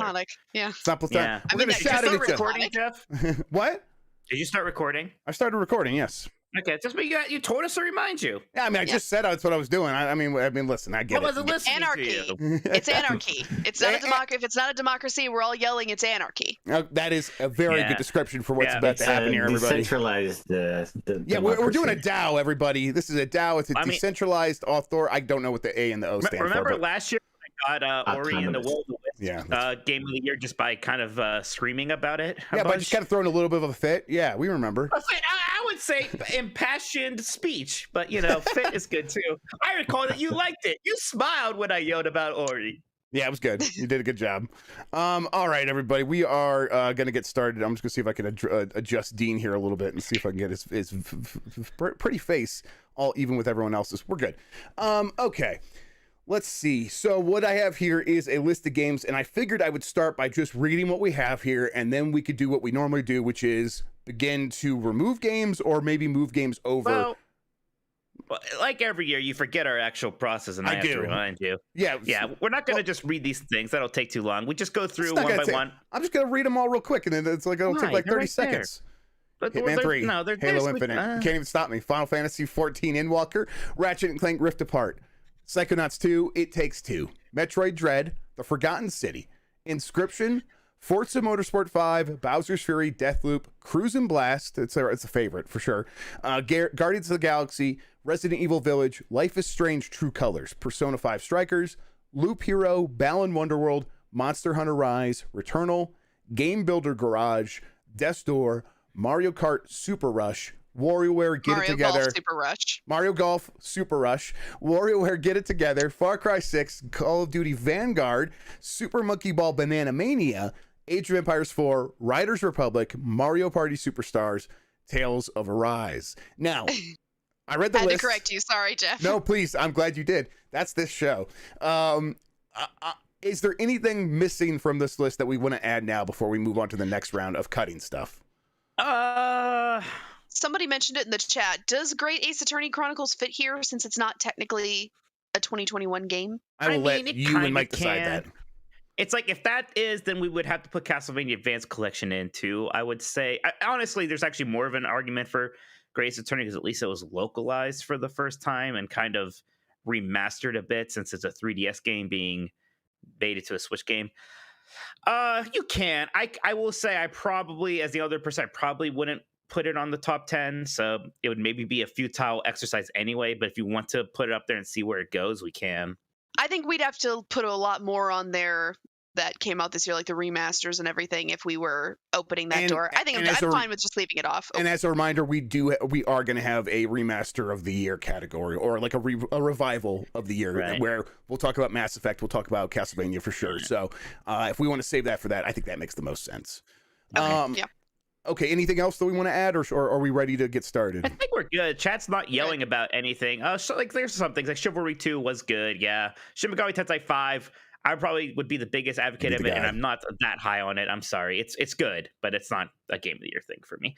So, okay. So then, Mike, what do we do next? Do we move games over? Do we begin picking the games we want to keep? You're right. We can start whittling away at them. Also, Forza Motorsport 5. That's Forza Horizon 5. It's okay. It's just a little thing. Cat said it. I just wanted to let you know. I think that Shin Megami, I said it wrong. Tensei. Yeah, Sensei. Shin Megami Tensei 5. That might be our most controversial thing missing here. No, I think we can start with Jeff because he's the leftmost. You can say one you want to get rid of, and we'll say that we'll see if we're all okay with it. All right. So we should probably start just going around, and we can just cut some games off, I think, and then I think maybe the next round, or maybe we'll do 2 rounds of that, and then we'll start moving games over. Does that sound good? 2 or 3 rounds. Let's see what we get with. Yeah. I am. This is why this is here. Balan Wonderworld. I feel safe cutting that one. Why is it even there? You just had to like hit it. You just wanted a first round elimination. Yeah. I will strike it through. I think that'll be the way we'll do it. We'll strike it through so people can continue to see it. Yeah. I'm sorry, Balan. You're not quite making it. You're not quite good enough. It turns out. And then we'll go in the visual order of like what people are seeing if they're watching the podcast. That would put Rachel next. What is a game from the nominees that you would cut? I would cut, as the person who reviewed it, I would cut Riders Republic, honestly. It's a good game, but it's not Game of the Year material, I don't think. That is a very good call. It is. I did not jive with it immediately, and so I was happy to hear other people were liking it, but it fell off really quickly, and I think after Forza Horizon 5 came out, it was for good reason. People were like, I'm ready to move on to this instead. Mike, how about you? I'll do it. I don't quite get it with Returnal. I think it's fine. I don't think it's Game of the Year material. You won't get an argument from me. It's not in my top 10. Did anyone else play it? Okay. Striking it through. All right then. See ya. All right, Dean, from the nominees list, what would you cut? Dean's gonna hurt me. I know it. I can feel it. I'm not a huge fan of Deathloop. I mean, I played some of it, and I just didn't sort of enjoy the actual combat, I guess. And so I don't know. That's it. To me, I felt like that one was overhyped as well. You would cut it before like Far Cry 6 and stuff. I mean, I can, there's others I can cut, but I kind of agree with Dean a little, not as much. Yeah. I thought Deathloop was a smidge overrated. It's not in my top 10. It is a 5 out of 5 game for me, and I've explained the reasoning before. I've never really been able to jive with these games because I always feel stupid. I always feel like if I don't do the cool thing that they set me up to do the first time, then I am a silly, empty-headed idiot, and I shouldn't be able to enjoy these games. And this game solved that by saying you can do the silly thing the first time. You could feel stupid. You're kind of supposed to. The character does. The second time around, after you noticed all the tricks, now here you could really execute on that. Now, that said, the story does fall apart. I do think that maybe other people who are super into immersive sims were a little bit cooler on Deathloop than what I was, because they were like, oh yeah, this is maybe a little bit too baby's first immersive sim. I might be okay with cutting it. I just feel like there's so many other ones first, and the Deathloop is in my top 10, and I do love that game. Well, Jeff, if you wanted to get rid of Far Cry 6, you didn't have to include Ball and Wonderworld as your first joke pick. I mean, that's Dean's pick. I think that's only fair that we consider it, that he doesn't necessarily have to go in the order of like least likable to most likable. If that's his first pick, then that's. No, I agree. I feel like there's like a chance still that I could will it onto the top 10. So that's why I'm like, I'm hesitant. I think I would stop you maybe. So I think you think there's a chance. If it's like this, I think that's fair. Then if it's like no one else is gonna come, I think I probably personally would not have the juice to push it on over other games.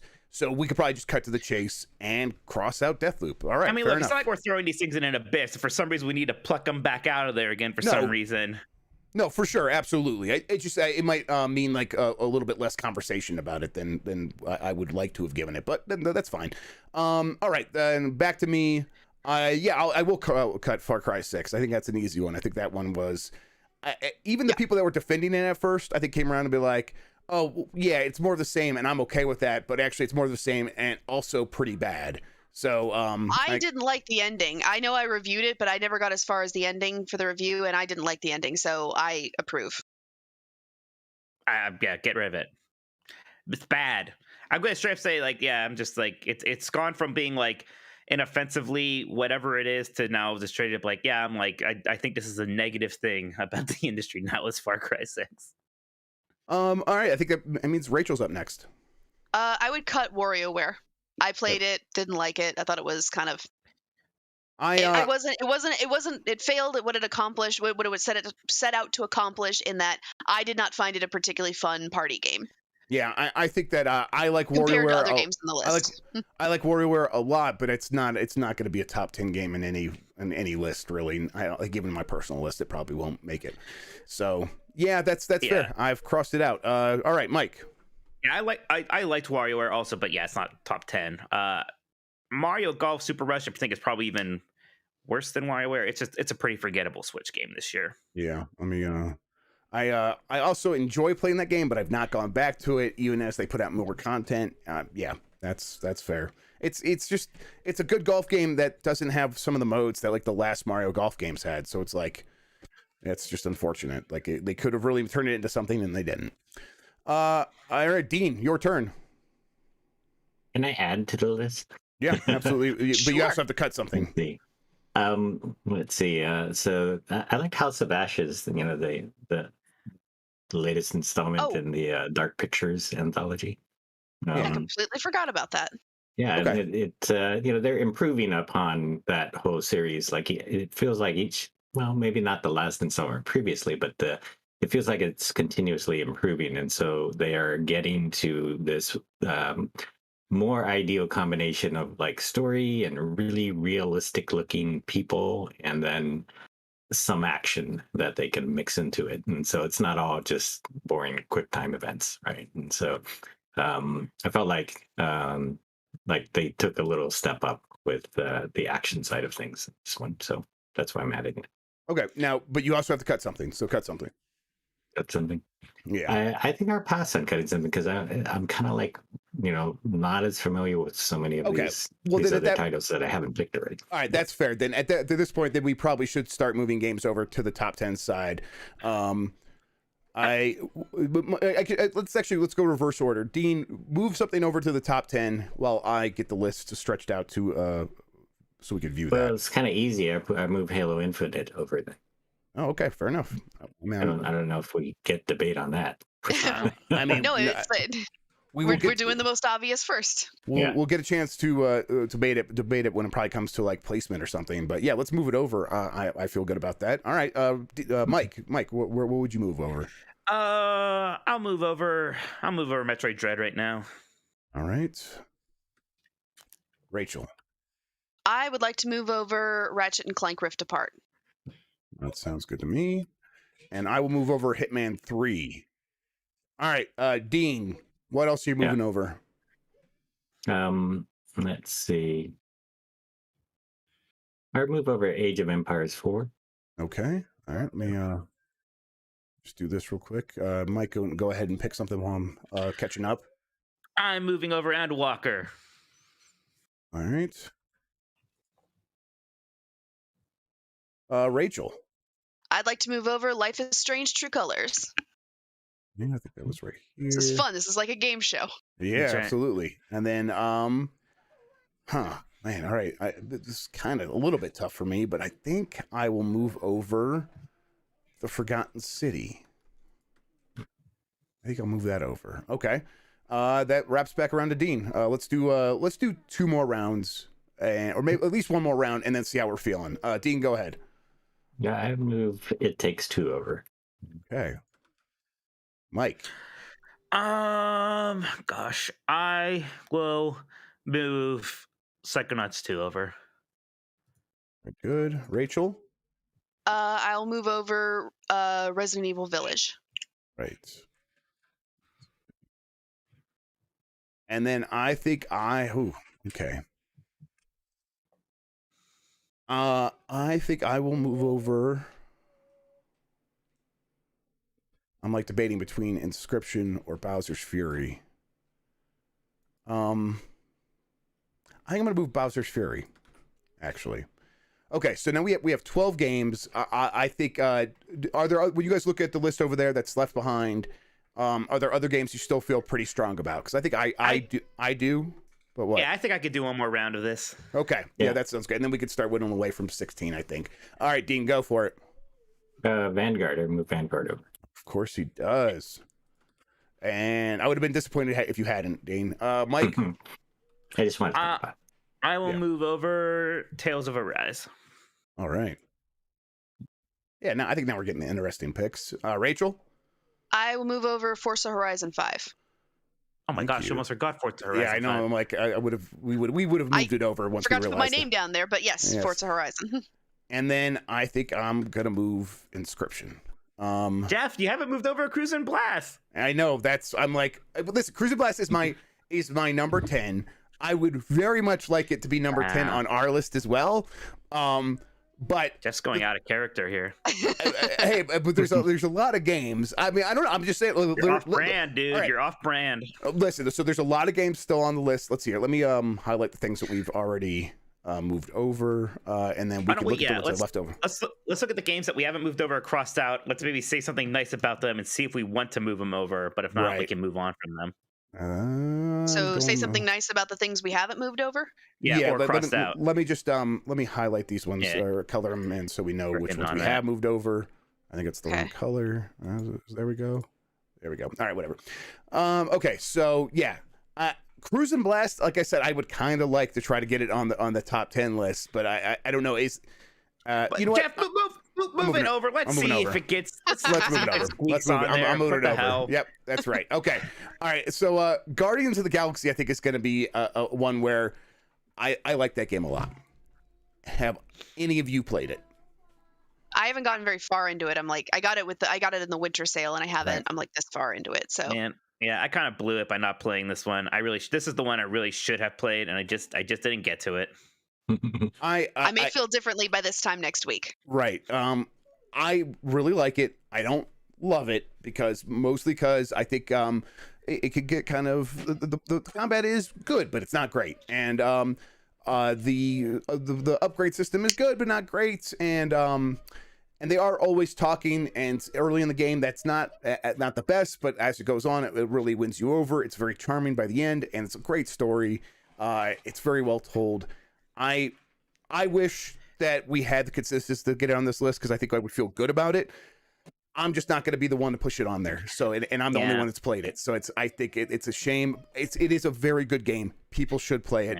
And listen, if Mike's is probably still going to play it eventually, we'll talk about it on the podcast. Rachel, if she likes it by next week, we'll have her back on. We're going to be doing another Game of the Year podcast next week. So for our different other outlets giving this game its flowers, so don't feel too bad about Guardians of the Galaxy, but we are just not qualified to really give it the love it maybe deserves. Sorry. Man. The Deathloop just crossed out. Yeah, I guess it's not going to make it on this list, huh? Sorry. Yeah, I guess not. Because I would rather move over Guardians of the Galaxy than Deathloop, I think. Even though I really like Deathloop. That's a tough one. Okay, so Persona 5 Strikers. Mike, anything there? Yeah, I'm not going to move it over, but it was very good. I was surprised by how much I did like Strikers, especially when it comes to... my brothers are furious in chat right now. Their mind. They're so mad at you. Really liked Guardians of the Galaxy a lot, and I didn't play it, and we can't move it over now. They are very mad at me. They'll learn to forgive me. You were given a copy 2 months ago. Yeah, AJ gave me a copy. I took that whole week off in December. I was like, I'm going to catch up on all these games I haven't played, and it turns out I just played Final Fantasy 14 and Halo a bunch. I played like one session of the Forgotten City. That was like the one catch up thing that I did. So yeah, it's fine. Look, AJ, Chris. I don't think Guardians of the Galaxy is going to become Game of the Year, so you'll get over it. You'll be fine. Look, no, Persona 5 Strikers was actually very good, and it's not getting enough love. I think it's been a little bit overshadowed by some of the other later JRPG things like Shin Megami Tensei and Tales of Arise. But I'm not gonna make a big push to get it onto a top 10 or anything. But if you like Persona 5, I think you will like Persona 5 Strikers.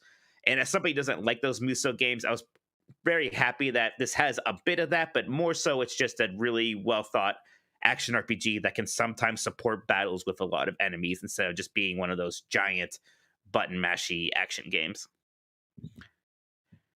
All right. Loop Hero is a very good game for a couple hours, and then once you start to see the cogs work, it's you begin to feel like, oh, I am just doing the same thing over and over again. Loop Hero is a game where you your character goes around a loop, and there's little stops on the way, and depending on what those stops do, they can do different things to your character, and they can be buffs and they can be enemies and all this stuff, and it's very fun for those couple of hours. But for me, it's something that I look back on almost as wasted time, and I feel like that is such a damning thing to say about it, and it doesn't deserve to be damned in that way. But it's the truth. It's kind of how I feel about it. But it's still also, I think a lot of people will get it in a way that I just didn't, and they'll enjoy it. But there's no way it's going on the top 10 list. Monster Hunter Rise is when I'm interested here. Who here played that? I played a lot of it, and I did like it a lot. Rachel did too. Okay, I almost liked that over instead of Tales of Arise. I almost did. I liked it. I mean, it's a good Monster Hunter game, but I'm not sure I would go so far as to say yes, this belongs in the top 10 games of the year. Okay. It's definitely, I think it's my favorite Monster Hunter game that I played. It's the first one that I really invested a lot of time with. It's also the best example of kind of quote unquote demaking a game for the Switch a bit, done in really smart ways. Whereas even though it doesn't look as good as Monster Hunter World, it still plays just as well, and it plays even better because of some of the movement stuff they added, like the dog you can ride on, and the kind of they added a dog. Game of the year. Yeah, you added a dog. You had that kind of the insect grappling hook stuff was really good. God, you're the grappling hook, huh? We're going to talk about that later. That might be. Yeah, but I like Tales of Arise. I like Tales of Arise. I like this a lot. If anyone else felt as strongly as I did about it, I'd say we should move it over. But if I'm the only one who's that into it, then it's probably okay. Let's see. And then Game Builder Garage, a very cool tool that Nintendo made for making games that I think is worth calling out, and maybe it'll find a way into another category, but not having sharing features built into the game is sort of a really poor choice on Nintendo's part and really hurt it. Death's Door. I believe this is a typo. I believe this should be Death's Snore. Is that right? Death's Door? Man, yeah, we just had to put on here to dunk on it again. I'm missing. I don't know if I'm not. I don't know if I'm missing something, or if I'm just not wired to like this game as much as some people. But this, when I look at it, this looks like something I should enjoy. But it just seems so slow and relatively simple, and it like looks nice, and it's got some positive spins, but I don't know. I'm not there's something I'm missing. I just don't quite get it. I'm sorry, Benji specifically. He was like the one who told me to play it, and now I'm just like famously shitting on it constantly. I'm sorry. It's certainly not a bad game, but yes, right. Yeah, I think it does. People kind of maybe built it up a bit too much, and then it didn't help it. But whatever. All right. Call of Duty Vanguard. If I go back to that one comment you made about Game Builder's Garage, like with no sharing in it. I mean, I don't know. My question is like, does Nintendo feel like the least prepared company for a metaverse? Because idea of sharing things and user generated content, the least, right? And, like, because I mean, like, they're a company that people will like brute force their way into doing that sort of stuff because they love their characters and their world so much. Like, you can't. There's no stuff like that built into Animal Crossing. Well, then we're just gonna build our own website that is basically an Amazon for Animal Crossing items, and we'll do it as a community. And we don't need Nintendo to do it. Like that stuff happened, and it's people built talk shows inside Animal Crossing because it's so beloved. When you have that sort of juice, you don't need like the buzzwords of metaverse. Like you could just get by on being Nintendo at that point. But it's like that exists outside of the sort of official realm, like the same way Star Wars fan fiction does. Yes, right? Exactly. Yes, but it's also like we know through Star Wars fan fiction stuff like that it's very sustainable over a long period of time. That it's going to be the kind of thing that fans will engage with for a love of the property, and that it won't burn them out because it feels like they are being monetized in every which way, which is I think a threat with the metaverse. So you could say that they're going to be Nintendo's going to be part of the metaverse. Just it doesn't necessarily have to be Nintendo that's driving. Yes, putting it in there. Yeah, the life finds a way. It's that sort of thing. Mike, do you want to say anything nice about Super Monkey Ball Banana Mania? Yeah, look, it's a really, really fun game, and I think its party modes are fit. If you are somebody who likes having people over to play multiplayer Switch games like Mario Kart or Smash Brothers, I think Banana Mania is worth getting just for that. It's almost actually largely a remaster, so it's almost closer to stuff we already weren't considering, like Great Ace Attorney. So yeah, it probably doesn't belong in there, but I had way more fun with that game than I was expecting to, so it's nice just to mention it a little bit. We moved over Age of Empires 4, right? Yes, we did. Okay, yeah. Mario Party Superstars is one that I'm like, there's like a world where I see this getting on the list, but I would need help there. Is anyone willing to go with me on this journey? I mean, I like it a lot. I don't think we need to. Again, this is almost closer to that remaster angle, like Banana Mania in some ways. It's a bit more than that. Maybe we could put it in that category. More than that. It's a lot of fun. I don't think it needs a Game of the Year placement.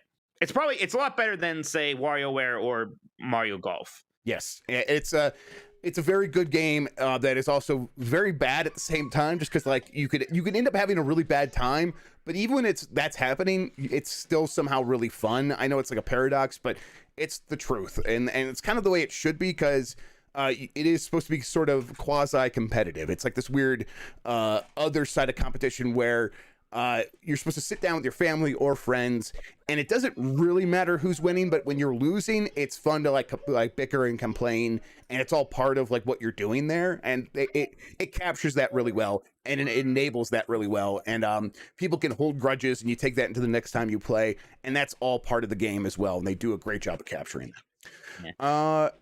Now you added House of Ashes to the list, Dean. Do you think there's a chance that it makes it right now too? Okay, all right, cool. Why don't you say some nice things about it? Well, I already said nice things about it when you put it in. Yeah. Wait, anything else? I mean, it is a good story, and they are sort of mastering their particular genre.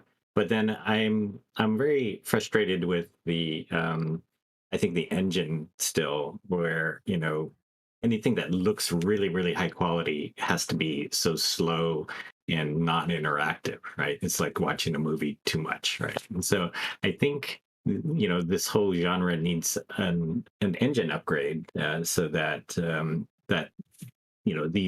these like meta-human like characters can actually do a lot more that's interactive in the world, and like you want to be able to move and explore around a whole environment if you create such a beautiful environment for these beautiful characters to be in, but you don't. So anyway, that's a reason definitely to that would frustrate a lot of gamers, I think, and a reason to pull it off.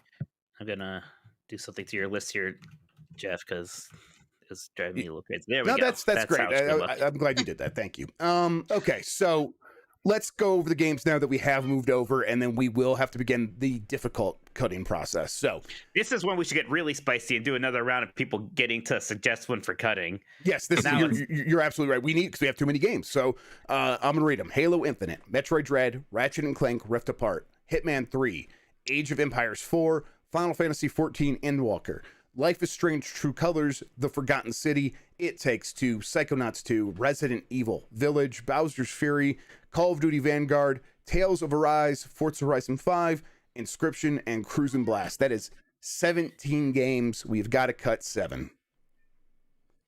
All right. Jeff, do you want to do it again like we were doing before? Do you want to suggest one first? Yes, let's do it. All right. Okay, this is tough. It's like, hey, Dean, can I cut Call of Duty Vanguard? Yeah, we can cut it, but we can discuss it too. Yeah, listen, this is never. It's been cutting it. Well, my reasons for cutting it is that it's I didn't play it, Dean, but when I hear other people who have, even Call of Duty fans, they seem pretty disappointed in this one. They would rather just go back to playing Warzone or playing Modern Warfare or one of the other previous Call of Duty games.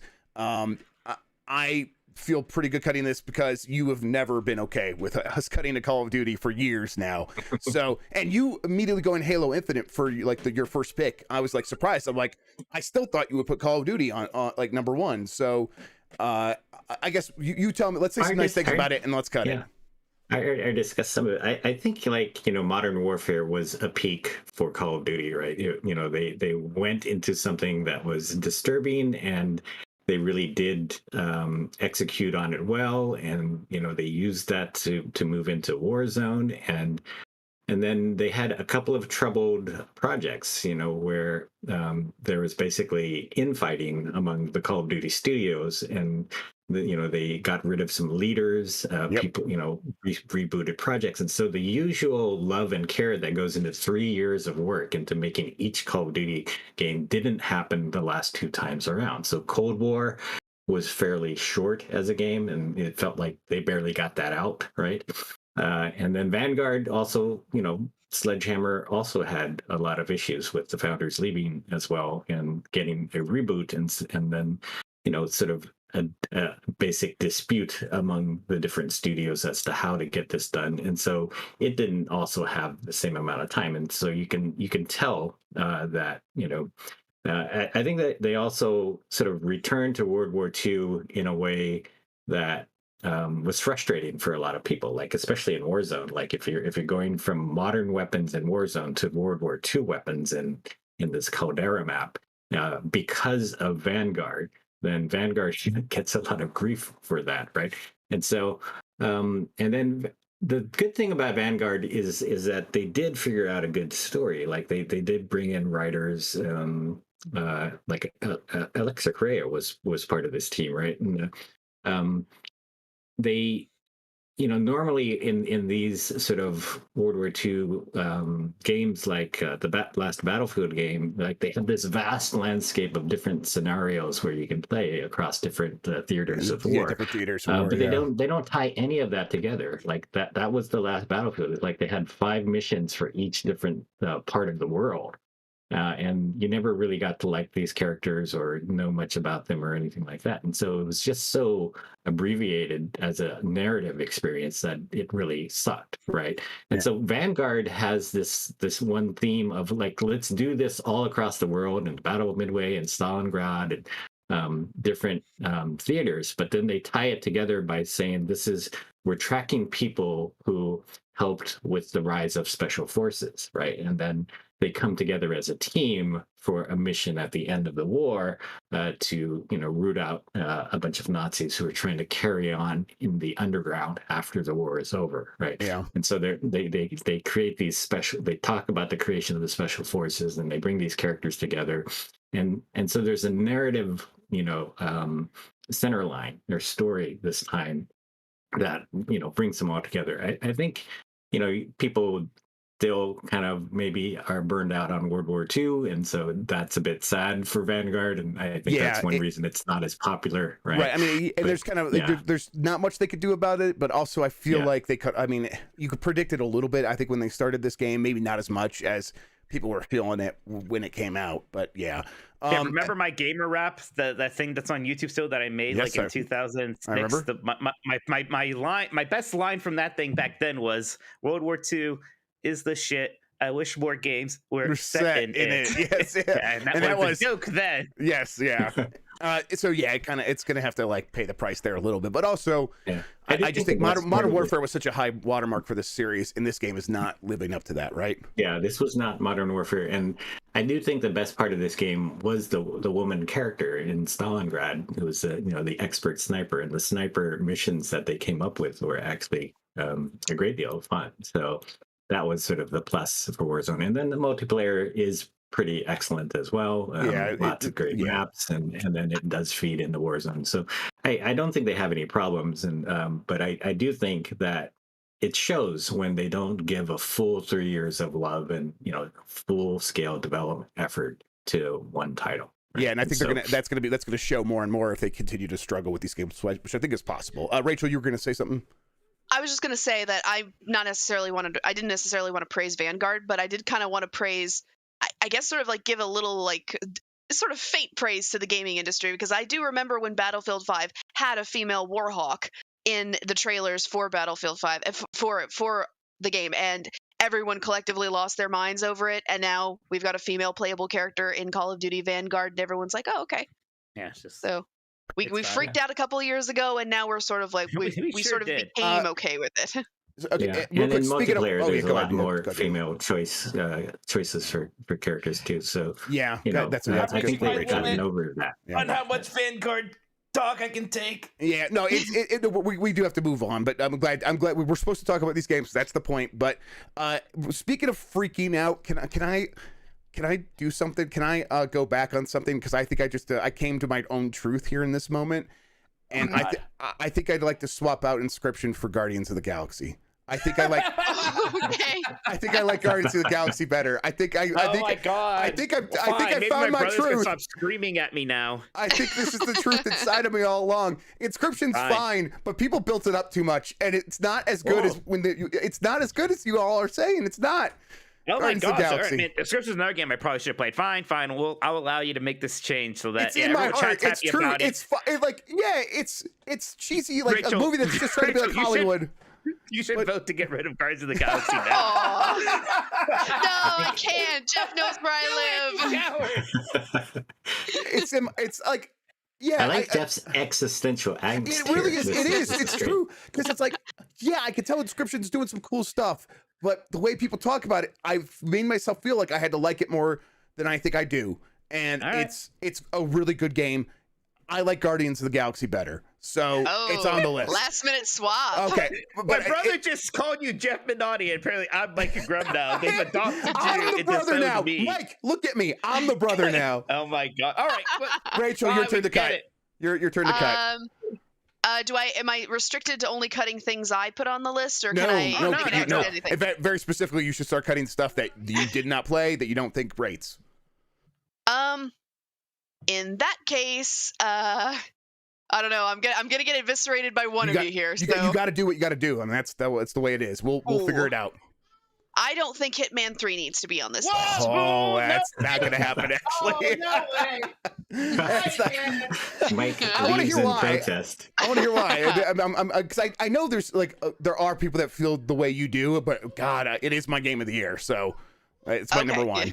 But it's I'm not going to fight you necessarily on that. I just feel that compared to just about everything on this list, I mean, I will say there's something of my own that I'd be willing to cut, but since you said you want me to You want me to Yeah, absolutely. No, I hear you. Yeah. Don't listen to him. You can cut your own. That's fine. Oh, now we change the rules. I see how it is. It's always okay to cut your own. Yeah. You're allowed to cut others. I think compared to a lot of other games on this list, Hitman 3 was kind of it was not necessarily improving on its own formula enough. It's a good formula, but if we're talking about like the overall experience of playing it, I don't think it was as good as other games on this list. So if you would like to fight me on that, yes, and I would, of course. I will say that I get what you're saying. I get what you're like, where it's like it is not reinventing its formula. It's not even like vastly improving its formula. But to me, it is the realization of what it always wanted to be, and therefore it is the Hitman game I always wanted since 2016 when I got into the franchise. And if you would all get into the like playing the levels over and over and trying to find all the different ways of doing things and discovering all the different routes and playing around with the physics and playing around with all the systems, it is kind of impossible to not fall in love with it. And that's I will keep it on the list. Do you want to try to cut something out? I'm not going to give a speech about it, but I would also want to keep it on the list for now. We could maybe revisit it. Okay. Yeah, it's okay to we're supposed to talk about these games. That's the kind of thing where that cut is supposed to like generate. Okay, why do we feel so passionately about the game? And that's what people I think are tuning in for. That's fine. I mean, I'm glad you guys are more passionate about it than I am, and I'm perfectly willing to be talked out of, or to be overridden here. But I mean, if you'd rather me cut something else, that's what. Yes, that's again, I think so. We're blocking it. Cut something else. I don't. My again, this is something for basically the same reasons. I don't think I'm willing to get rid of Ratchet and Clank Rift Apart. No. Okay, wait. Listen. So I want to ask something about Hitman too, though. Here we go. Guess before we get there. All right. What? I mean, this was like January of 2021, right? So it feels so ancient and long ago. Dean, but like that is not the game's fault. What does it have to do with the game? I mean, is it more the fact that you have your own playground that you like here, where you can do anything, or is there something good about the story that you get to that it's the emergent as you stuff. finish all of this, that the story honestly, is really compelling? The story is pretty good for this game that is so silly on its face, of this like bald assassin grown in a lab or whatever, and has a barcode on his neck. It's absurd, and yet I cared about the characters. I think the moment where he dances with Diane in Argentina was moving to me. It like really worked. It felt like all this stuff coming home, and these characters that have been through so much together, and really what they've been through is they talk to each other a little bit at the beginning of the levels, and then when you're playing the levels, she's in your earpiece kind of saying like quirky little one-liners about stuff. You actually haven't been through all that much, but yet they really make it feel like you have been. But that's not why. I like that. I actually like that level. That whole level was pretty good, I thought. That's good, yeah.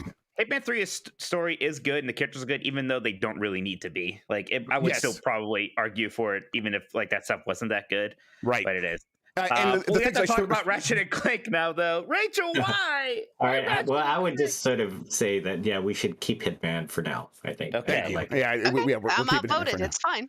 Okay, but Ratchet and Clank, listen, I would, listen, at a certain point, Mike, we have to pick one or the other. Like, she's made two choices here. I'll get rid of other things I threw out there instead of, I'll throw other babies in if the you're way ready of to that get bargaining, I just say if it comes down to Halo Infinite, or I'm sorry, Hitman 3 and Ratchet and Clank, I'm going Hitman 3. But if you want to begin bargaining with her, feel free. Go ahead. Wait, Rachel, you can take away my Tales of Arise. Just get rid of that. That's fine. Please. But I didn't play Tales of Arise. I don't know if it needs to be on here. That's a great reason. I didn't why shit, actually. Why is it even on there? Like, why is it even? I like it. I do like it a lot. It's very good. It's a very good JRPG. And I always never thought it was going to last in the top 10. I just wanted to, this is my phrase today, give it some flowers before we got rid of it. I thought people would pick away at it before we got to the Hitmans and the I just don't have strong opinions about Tales of Arise. That's the problem. But I mean, I'll just say this for Ratchet and Clank. And again, we can fight about it, Mike. I just think we missed an opportunity for more complex gameplay here by having Ratchet and Rivet have more differences between them. It's basically one giant Ratchet game with Ratchet wearing a different skin for Like, yeah, I'll say that doesn't bother me at all, but also I think, and at the same time, I think it's a fair criticism. It just doesn't bother me. So yeah, but I get it. But listen, right now I feel like this is Mike's sort of argument to go. I honestly, I think if he's willing to get rid of Tales of Rise, we could just Tales of Rise it is. That's yes, fine. Yes. Oh, and yeah, I'll say Tales of Rise is a very good JRPG. If you like JRPGs, if you like the Tales games, play it. It's very pretty, very fun combat.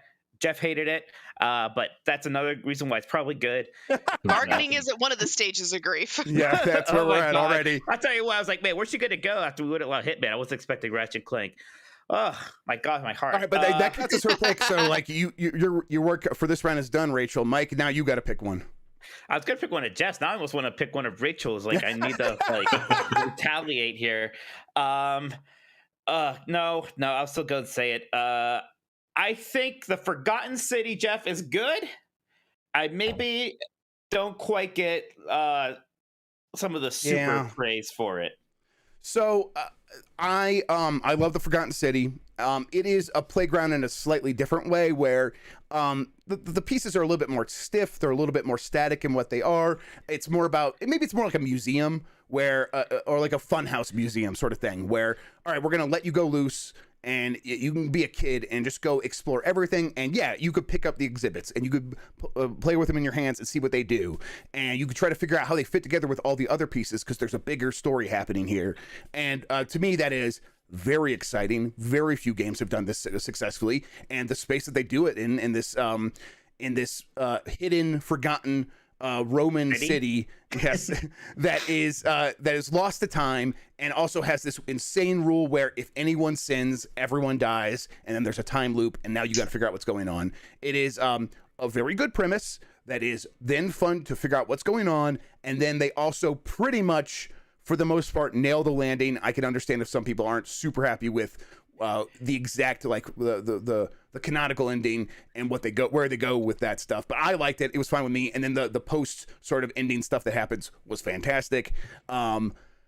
But I feel like I would rather get rid of Ratchet and Clank than this. But what?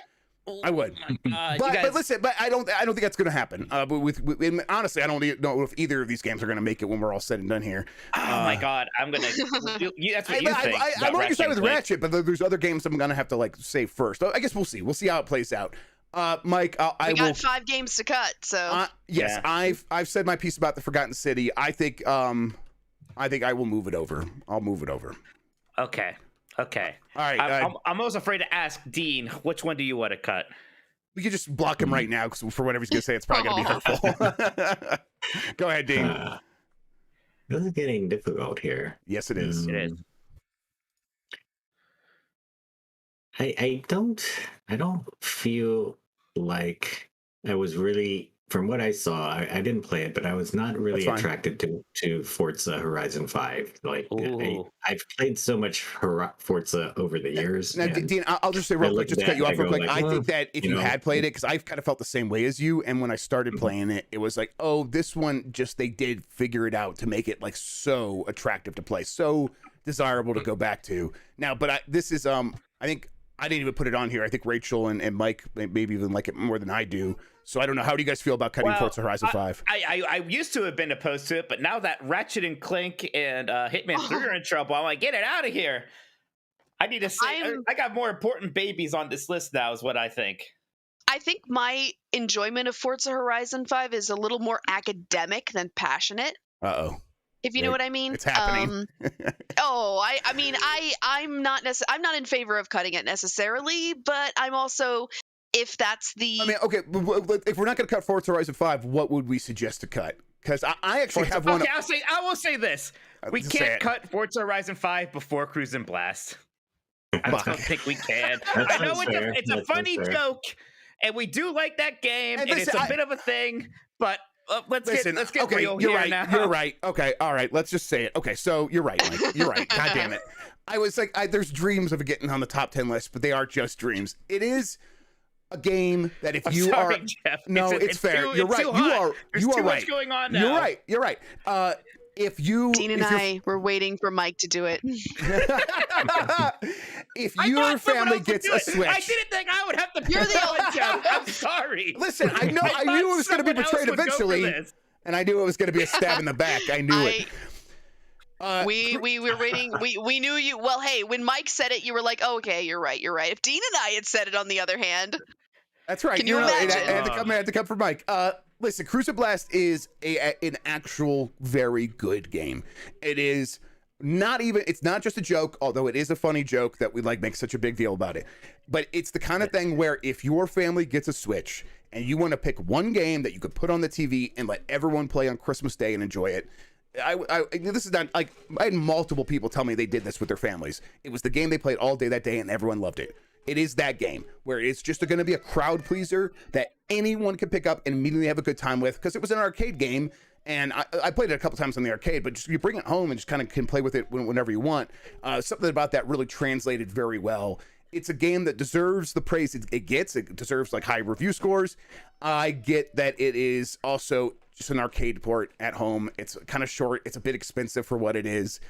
We can cut it. We can move it over. I was going to cut another one that I'm surprised it's still kind of getting by without being mentioned, but I guess I won't have to say it yet because it's my turn to cut. Yeah. I guess we only have to cut 2 more games, so I guess maybe we could work a little bit. 3 more games. 3 more games.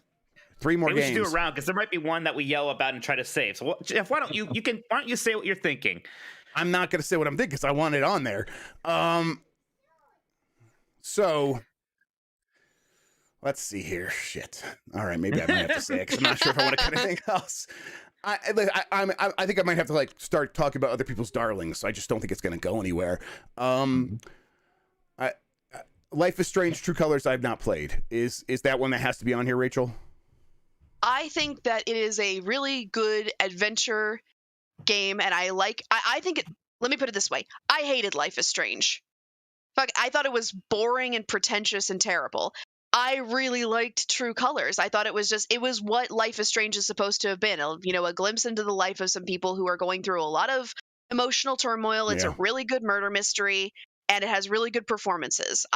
That's why I think it deserves to be on here. Now, if I'm alone in that, fine, but I think I liked it a lot too for those reasons. I felt like it was, good to see Asian American characters sort of take the limelight. Like they have been in titles like Prey before, as the lead character, but you never saw the lead character at all because it's a first-person game, right? And so sorry, Mike. This is third person, and then so you see the main character Alex on the screen all the time, and it's it's like I feel represented for once in a game, even though I'm not female, right? But and that how the character looks, it does, she's not some bombshell character as well. It's created as a real person, and normal characters who are they don't have accents and things like that, and so there's no stereotypical treatment of them. They're not math geniuses, right? They're not considered model minorities by any means. They're very troubled people, right? And who have come from a troubled family and all that, and so they basically did so much homework in crafting the characters from the start, and then you add that into having a good story and the sort of beautiful setting and all that, and good mystery. I think that's good. I am the one dig against this is the same dig against House of Ashes, and that is the engine needs to move forward, right? And they can't keep using the same kind of non-interactive engine at a time when gamers are just so used to being able to explore and go into everything and interact. Right? Life is Strange isn't really my jam. It's hard for me to say one way or the other. I will say I don't think it may be super fair to consider cutting it while we still have Bowser's Fury. No, you motherfucker! I knew you were going to do it. I could see it in your face during that whole time Dean was talking that you were going to do it again. I could see it. You decided. Look, I like Bowser's Fury a lot, even though it got me put in Nintendo jail. But it is a game, but it's also kind of a proof of concept. I think that's fair. And it works together as a package with 3D World, but then that's a game from the Wii U and it's been made better. It's good, but it is kind of like a remaster with a bonus campaign thing. We're letting Mike hold up the red flag. Yeah. We'll find an award to give to it. We'll find a way to say something nice about it. I don't think it needs to be in our top 10. I knew this. I knew it was going to come. I was just trying to postpone it as long as possible. But I also think I don't know if Life is Strange makes this list based looking at these other games. Let's talk about some of these other ones maybe first. We got to cut two more. So I will say, I would be in favor of cutting Resident Evil Village before I wanted to cut True Colors. That might help a little bit. I like Resident Evil Village a lot. I haven't beat it. I've played a lot of it. I think it's a very solid game. I don't love it. So I believe you are the biggest fan among us, Rachel. So I think that kind of. I enjoyed how campy it is, but I do admit the whole last third of the game, everything after the Beneviento house, for that matter, kind of crap. So I think for that alone, it just falling off massively at the end and bringing Chris Redfield into it, which was totally not necessary.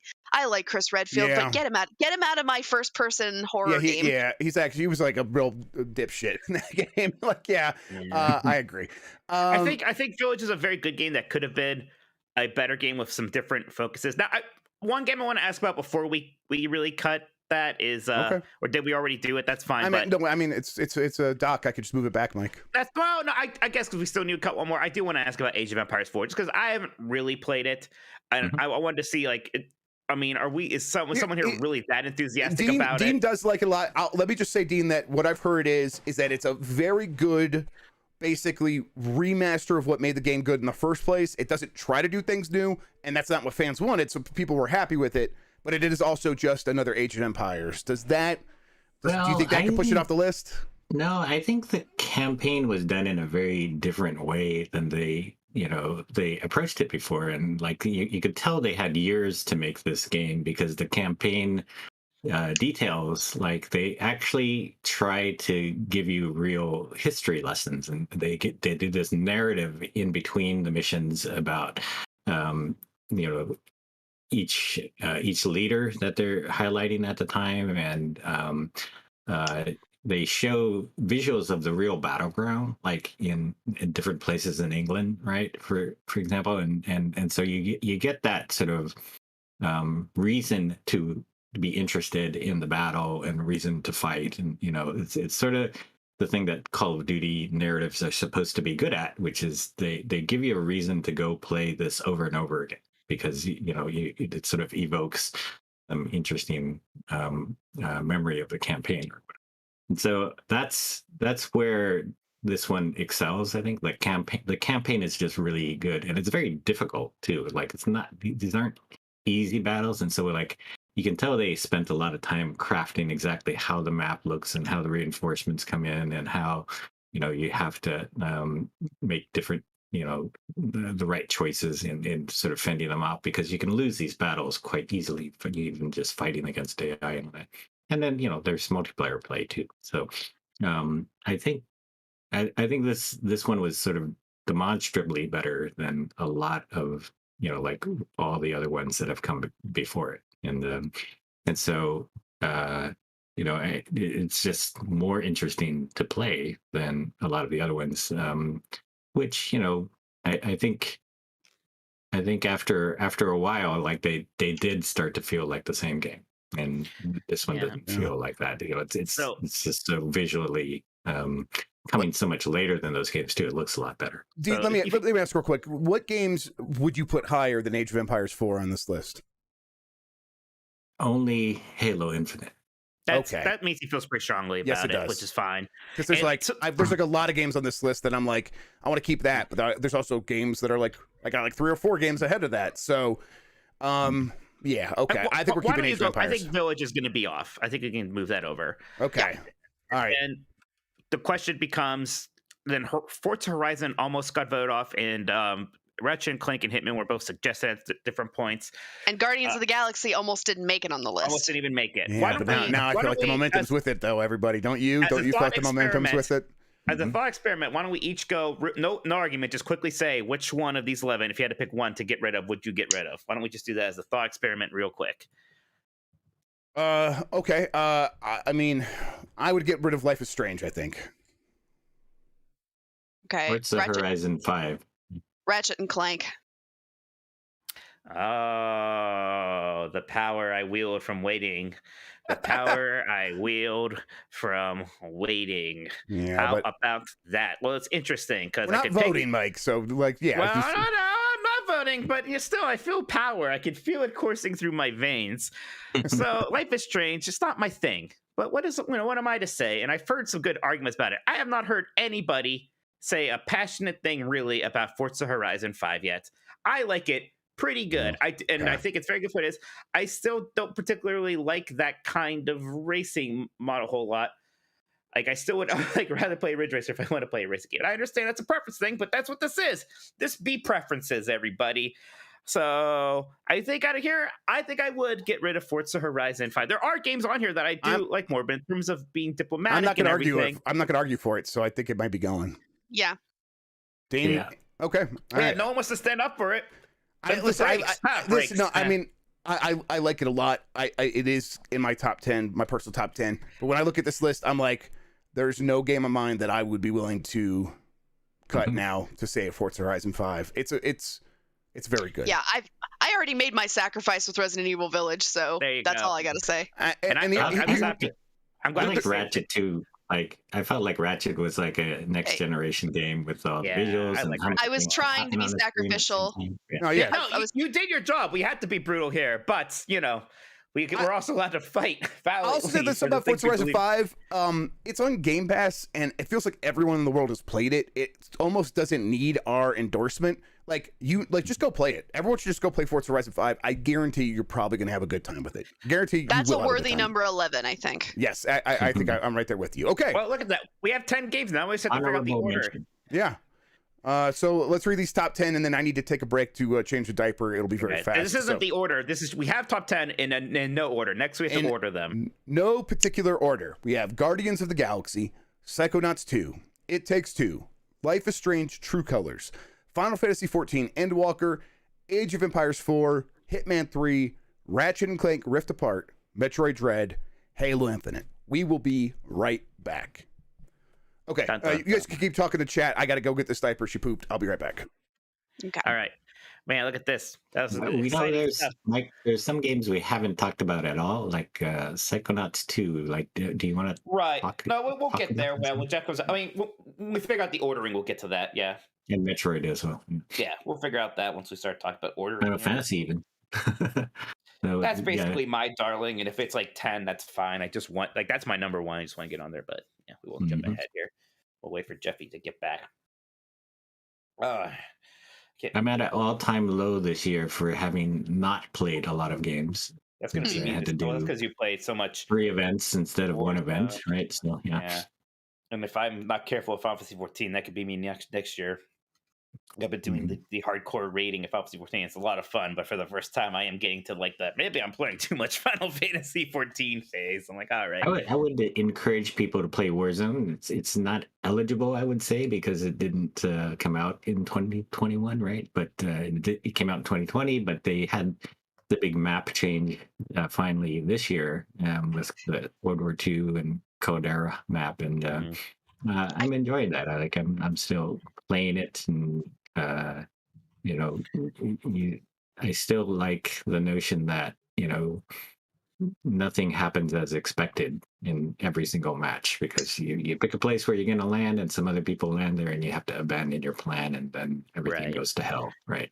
I mean, something that you could say about every battle royale, but I am surprised that Warzone has actually kind of nailed it so well, to the fact that it's like one of the de facto ones now. It's still one that seems to be talked about more so than even maybe even more so than Apex these days. Certainly more so than PUBG, aside from like its incredibly popular mobile versions, right? So and each map, or each match also gets structured in a way where, for a while, you're vulnerable because you don't have your guns, or you don't have any guns, right? You just have to scramble for stuff that you can find.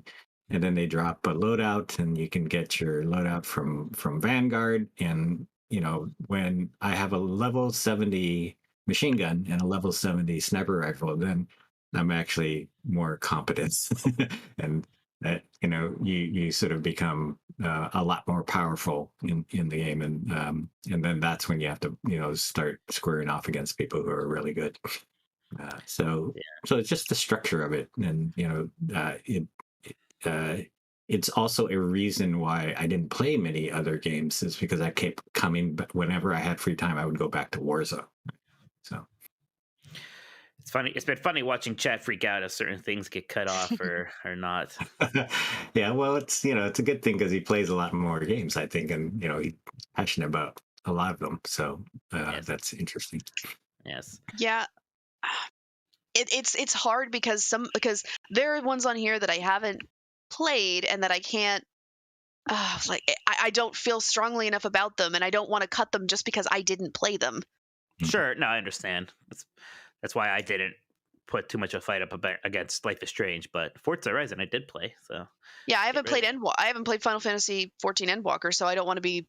That's what's saving me. There's no one else. You literally can't buy it right now, and even if you did, you'd have to play through like 300 hours of the previous expansions to get there. So. Beef Hammer can't meet at 10. We got the top 10 now. We hold each other. We hold each other in too high regard because I'm like, well, Mike says it's a really good thing. So it generally, like, we each get one that like we can like put a wall in front of and say, this is my number one. Like, you can move it down the list all you want, but you can't get rid of it. And like for me, that would be Endwalker. So it's invincible to a certain extent.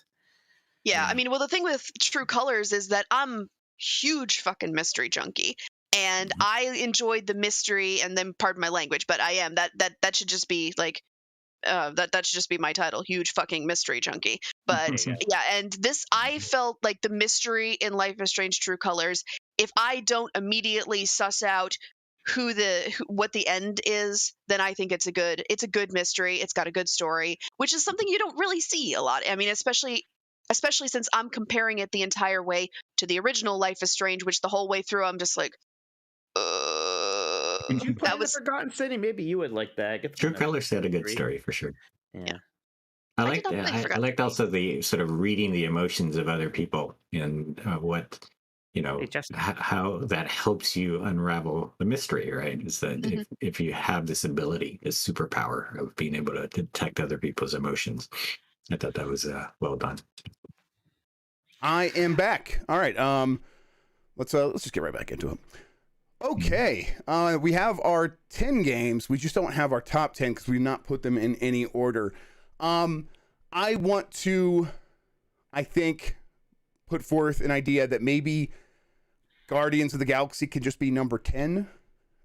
Sure. Is that okay? I will just make it number 10, and then we'll figure it out from there. We'll start working our way up. Fine. Yeah, okay. I will say I have a feeling that the way the top 3 happen to be positioned, it might be the way that they get positioned, but we'll see. I would actually just say let's just make Halo Infinite number 1. We'll get there. Mike, I say we could flip 3 and 4, and then we're good. But okay, let's keep going then. Okay, so all right, you know what? I guess if we're so sure. I like it. Let's work bottom up. You're right. And I think there's 3 games we haven't talked about at all, right? All right, so we'll talk about it. How about this? I think that Halo Infinite, Metroid Dread, and Hitman 3 are all definitely top 5 games. I think that I would have a hard time seeing any of those drop out of the top 5. I mean, Rachel and Dean aren't. I mean, I agree with you, Hitman 3, but Rachel and Dean aren't that plussed about it. Whereas Ratchet and Clank has 3 supporters amongst us, because me and you both like that one lot, and so does Dean. That's I liked Rift Apart. I was only I was suggesting it. I have criticisms about it. Then let's keep it in the top 5 for now. Let's talk about like what's in the top 5, what's in the bottom 5. So so those 4 games I think can be in the top 5 and for now. And if we have to move one of them out, we will. What is the 5th game of our top 5 here? Wait, why aren't we working bottom down? Because it's difficult. it's difficult to be like, okay, now what's the number 9 game of the year? Like that's I think like Psychonauts might be the number 9. Psychonauts 2 might be the number 9 game of the year. And I feel like Life is Strange makes sense there. I think It Takes Two makes sense there. Actually, Life is Strange, Ancient Empires 4 makes sense there. And Walker could maybe. I understand. We only got one more game that we got to put in the top 5, and then we know what our bottom 5 is, and we could start arranging it. So this is hard. 5 is hard though. Well, I mean, I don't want to presume how do you for feel Hitman about 3, Jeff, just because me and you like it a lot. I'll say that. I think you're bullying Hitman 3. Hitman 3 is my game of my year. It's my number 1 game. Like, I mean, that's my number 1 game is Endwalker. So you put that number 5. Is that how it works? Kind of. I think so. Yeah. Like for the creativity of it, I think it goes higher on the list for creativity and like playing a game that you've not played before, right? Which one is that? Hitman? No, It Takes Two. It Takes Two. It Takes Two can maybe be number 5. I actually did like It Takes Two a lot. The problem with It Takes Two is mostly the narrative stuff in terms of the characters not being super likable, and there's something kind of for a game that's so story driven that's about divorce. It's probably not a good sign that it has less meaningful to say about divorce than Mrs. Doubtfire, right? Like that's like that is fair, here, right? And so that's an issue. But it made me feel something. It made me feel something. I'll put it that way. Disgust. I mean, just the fact that I will say I will defend unlikable protagonists. So, I mean, there's a certain point where I say, like, well, I think that's kind of the point here, is that you're not supposed to like these incredibly self-centered asshole people. So, I think if that's the point that the game developers were trying to get across, they did get it across. I think we gotta give them that. But I'm not super convinced if that was the goal or not, or if they just accidentally made characters that are really unlikable. I'm not sure. Like, maybe I feel like I'm supposed to feel sorry for these two and really root for them to get together. I will go with someone in chat just pointed it out, and I do think that gameplay is the strongest thing of It Takes Two. No. And it's kind of like the inverse of Life is Strange there. I will concede that much. Right. That's kind of what I was getting at, is that I don't really care that much that its story isn't that great, because its mechanics and its co-op and the gameplay is all very, very good. It's very good at that stuff. Rachel, can I ask, is the game that you're most passionate about? Oh, go ahead, Daniel. Sorry. Like it's a rom-com, so like you are making fun of the characters, and so then the characters have these flaws that are easy to laugh at, and so.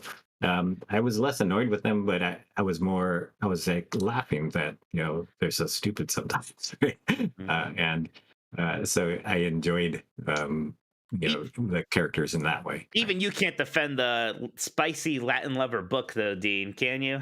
The book's pretty annoying. Latin lover or Italian or something. I don't know what it was. Sort of vaguely European all over the place, and so I couldn't tell what ethnicity actually that character was. Right. So I want to ask Rachel: is the game that you are most passionate about in the top 5 already, or is there something you like want to move up?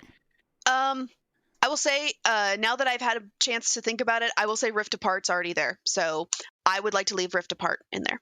Awesome. Okay. All right, so we did it. We yelled at her until she agreed with us. It made me feel like a horrible person. I still have my reservations about the gameplay. I still think Rivet should have been more different from Ratchet. I think you're right. That's good point. Yeah. But in terms of the open world gameplay, the gameplay that we had for both characters was solid. Okay. So if we're I do think I would put It Takes Two above Age of Empires. I think. For this do you guys want It Takes Two to be number 5? Is that what we're saying here?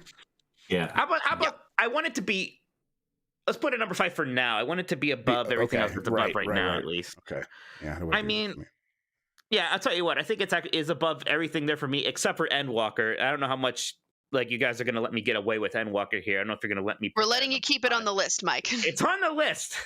So that's something. I mean, if it's your game of the year, I want to hear how far you want to push it. I mean, look, it's an incredible expansion, and this was in so many ways Final Fantasy XIV's year anyway, even outside of releasing this incredibly well-received expansion. I think it's actually like the highest Metacritic game right now, right? Like nobody has much bad to say about it except that it was too popular, right? Which I think says something about it probably. So it's very it's hard because you three haven't played it, you can't play it really, even if you wanted to. So it's like, trust me, it's fantastic. I know is a difficult argument. I certainly would probably at least insist on number 6 for it. I'll say that. Okay. I think, to me, looking at the list, that seems pretty easy to make happen, with maybe the exception of Psychonauts 2, if anyone's going to try to push that up. I like Psychonauts 2. I think it should be in the top 10, but I think it should be lower on the top 10. There's been a lot of good 3D platformers this year, and I would still put it below Ratchet & Clank. I'd put it below It Takes Two. So, okay, so here's the list we have as it is right now. Guardians of the Galaxy is 10, and then counting down, Psychonauts 2, Life is Strange True Colors, Age of Empires 4, Final Fantasy 14 Endwalker is number 6.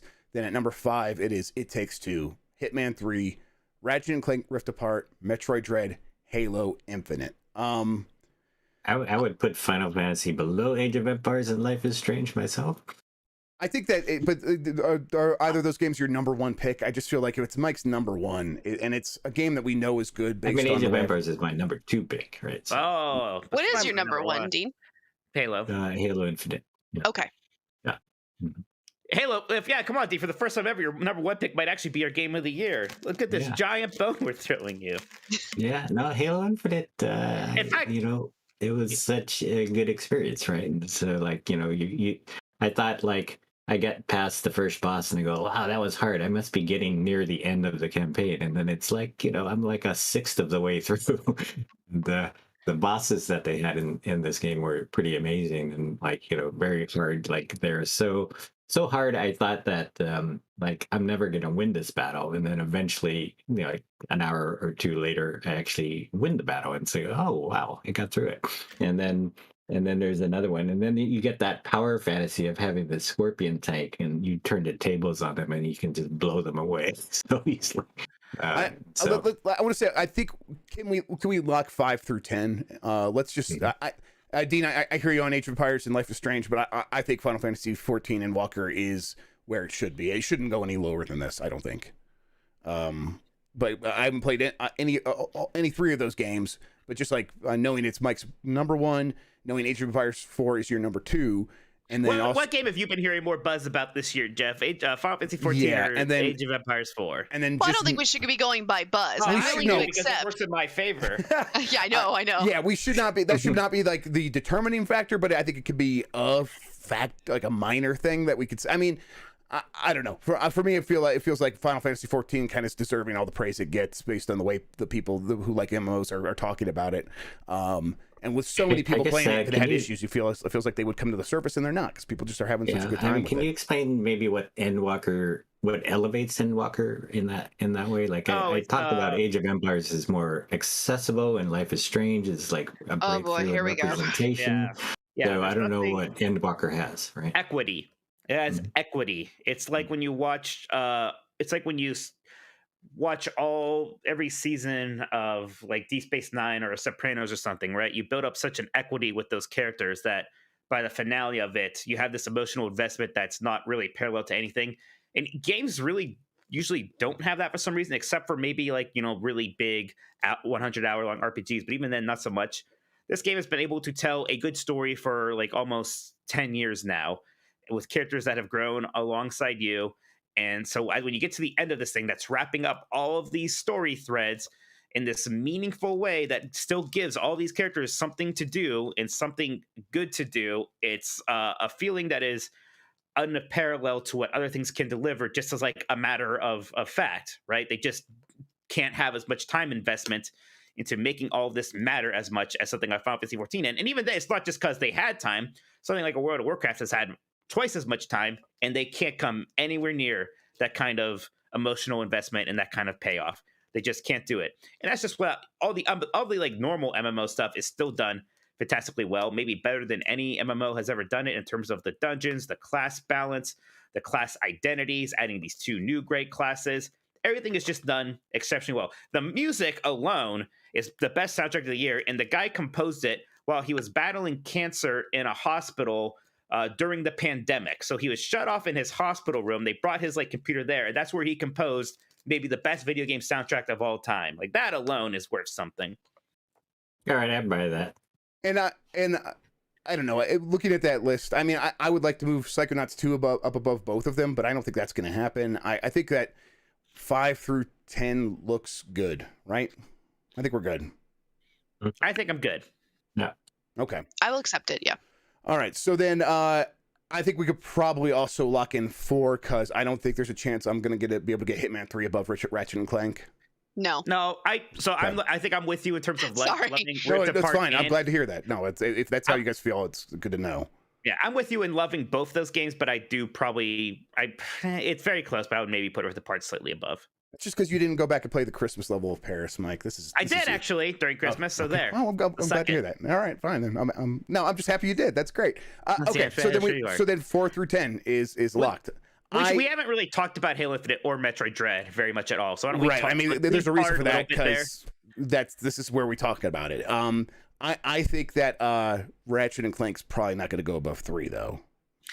I would agree.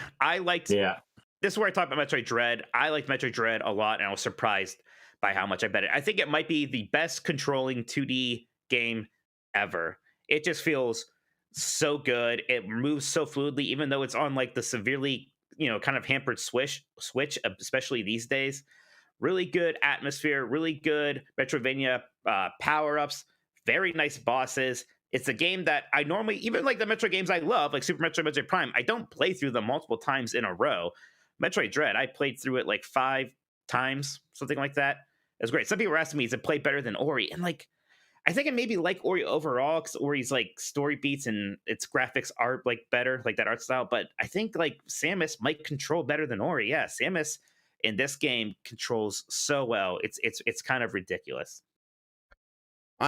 So then I mean I think locking in Ratchet at 3, but I'm wondering if Rachel's okay with that because I feel like you were like I'm fine with that. To be honest, I haven't finished Metroid Dread, but again, I respect all of your opinions here. So and again, like I said, I also have reservations about Rift Apart. I really don't think it needs to be higher than 3. And this is speaking as somebody who really liked Rift Apart.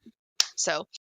Okay, so I mean, to me, this list looks good, except for what is the order of Halo Infinite and Metroid Dread. I personally, I think would put Metroid Dread at 1, but I'm also very okay with Halo Infinite winning this. Let me just say that I think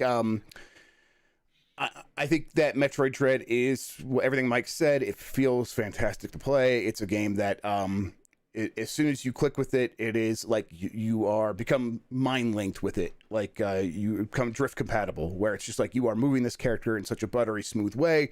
And then also they just dole out new stuff that your character can do at such a rapid pace that you're always expanding the verbs of the game in such a rapid and powerful way that you just feel more and more cool like every minute you play the game.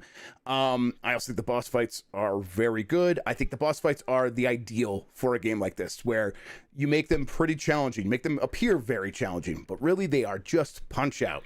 They're just patterns, and yeah, they're challenging patterns, but once you learn them, you could do them. And that creates this scenario where you are facing down things that look very intimidating and can be very intimidating, but also you can master them, and that mastery can feel so fantastic. I also think that the characterization of Samus in this game is top notch. It shows how much you could do in video games with just a look, with some animation, with the way a character carries herself, and then with one line of dialogue that just says so much because she's silent the rest of the time that it's like, why doesn't she feel the need to speak? What does that say about her? It's so powerful for me. But also Halo Infinite's very good. And I've gone on and on. So who wants to talk about Halo Infinite? I want to talk about Halo because I had for years said I am not a Halo person. Same. And I wasn't really excited about Halo Infinite. I've played through some of the games, even like the ones people seem to love, like Halo Reach. I played through Halo Reach and basically felt nothing that whole time. I thought it was fine. I thought it was fun enough, but some people talk about it as like a transcendent experience, and it was never that for me. But Halo Infinite was like the campaign. It's the best shooter campaign I think I've played since Titanfall 2, and it really did like largely come down to that grappling hook in that open world. Just how much fun it felt going around there, and just and you got into these Halo fights, and Halo fights are super fun because they do things like AI. When you compare the AI. If you go to a base and shoot enemies in Halo Infinite compared to Far Cry 6, you'll understand what good AI and bad AI means and how much of a difference that can make. So that campaign was just way better than I was expecting. And then multiplayer that's my new multiplayer shooter for like 5 years or whatever. It was Overwatch, and we are basically desperate for something to come along to kind of get us excited to play a game together again, like me and my friends, and even Jeff. This is like the first game that you will semi-regularly play with me online. I'm shocked how much I enjoy Halo Infinite's multiplayer, and even the complaints people had with that had been addressed very quickly for the most part. They added more playlists, they made the progression a little bit faster, to the point where right now I really don't have any major complaints with it. If there's smaller ones, I think the cosmetics aren't fantastic. Whatever. And like the complaint about there being the one biome, I don't mind that. In fact, that's the biome I want in a Halo game, is that kind of alpine forest thing. I'm fine with that. If there was one that there was a section that was covered in snow, that's fine, but it's not a big issue with me. So it's this thing where maybe I like Metroid Dread a little bit more, but I'm like super okay with Halo Infinite. And if Dean like significantly likes it more than Metroid Dread, then yeah. And I think Halo Infinite can absolutely be number one. I mean, yeah. Real quick, Dean, real quick. I think with Metroid Dread, people bring it up in the chat, and this is just it's a very good point about where Metroid Dread slips, and it is with its linearity. It is the most sort of, we are going to pretend that you are sort of doing the Metroid exploration, but really, if you go in this direction, we are sort of funneling you where you need to go. And when you beat this certain boss, you're going to have to go in this pipe, and we're going to just we're going to plunk you down to where you need to be. And I think that's good in some ways, where it's like maybe that makes it feel like you're still getting this Metroid style exploration, but really it's making sure people don't get lost, and it's more friendly that way. But in the end, I don't know if I agree with that. See, that didn't really bother me that much. That's somewhat typical of modern Metroidvania stuff anyway. What bothered me more of Metroid was the soundtrack, and that's like not a significant deal, because like music is a very important thing in Metroid, and the songs are either like okay to straight up bad. Like the end credits theme is embarrassing. I think it's real bad. It sounds amateurish. So that is a major problem to me with Metroid. And whereas with Halo, I don't have a problem with it as big as my problem with Metroid Dread soundtrack. I will say that.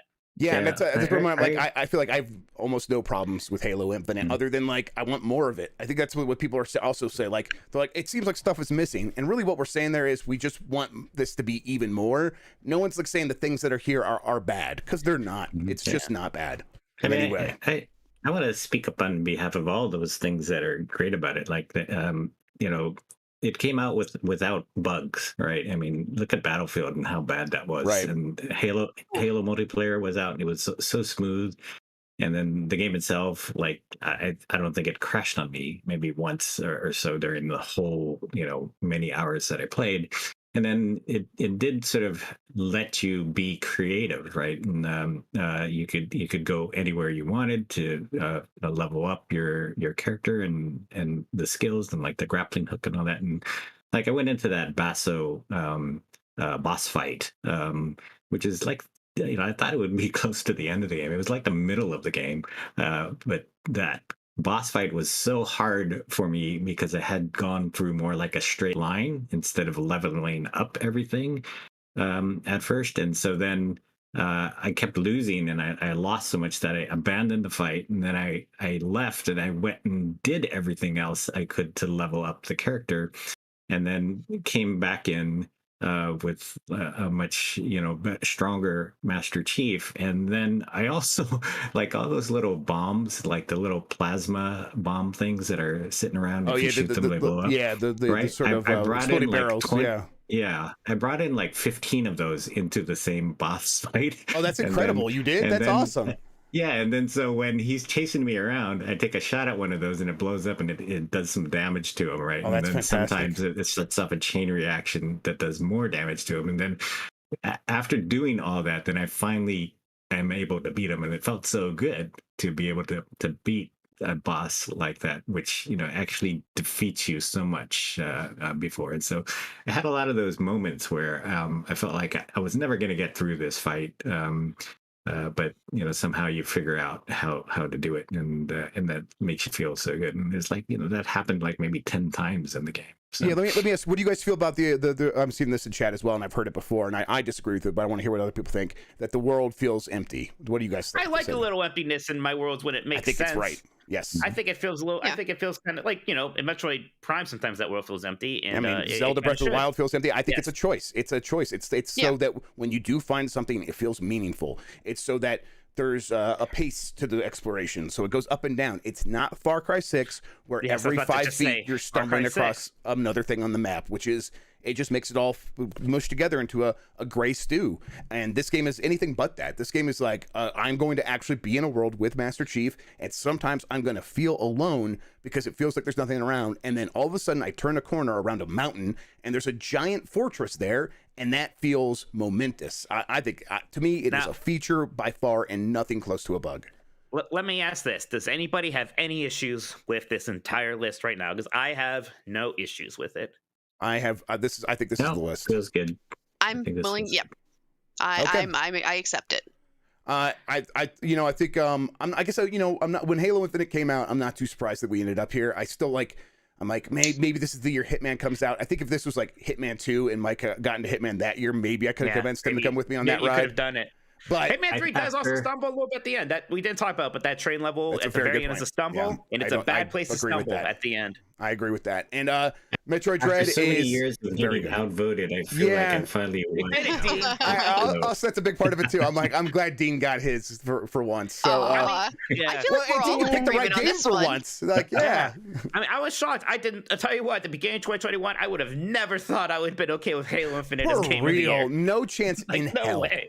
No, absolutely not. This is really cool. I'm kind of like happy about it. It's great. All the things you said about never being a hit. Yes, same. And every time I tried, I never even beat one of them except for maybe Halo 2. So, okay, here's the list, everybody. I'm gonna count down from 10 again. Guardians of the Galaxy at 10.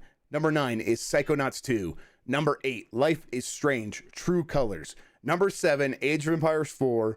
Number 6, Final Fantasy 14: Endwalker. Number 5, It Takes Two. Number 4, Hitman 3. Number 3, Ratchet and Clank Rift Apart. Number 2, Metroid Dread. And number 1, Game of the Year is Halo Infinite. We did it. Well done, everybody. That was a lot of fun. I feel like every game got its due. I feel like we had great conversations. I liked my existential crisis with Guardians of the Galaxy. That was good stuff. Yeah, I think we put on a good show this year. I hope. I know everyone's gonna have their own opinions on it. Make sure you let us know in the comments. That's totally fine. But it's our list. I do think that next week when we talk about our own personal stuff, then I think it's going to be a little bit more. We can highlight things that we personally liked a bit more that maybe didn't get as much attention. So you want Cruise and Blast on a list, it can be on your list, Jeff.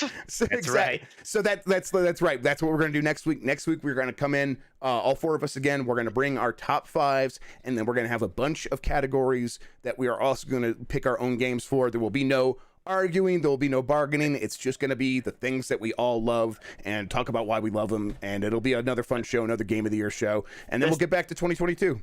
The Sun Also Rises is in the public domain now, right, Jeff? So I can tell you, Cruise and Blast in the top 10. Wouldn't it have been lovely?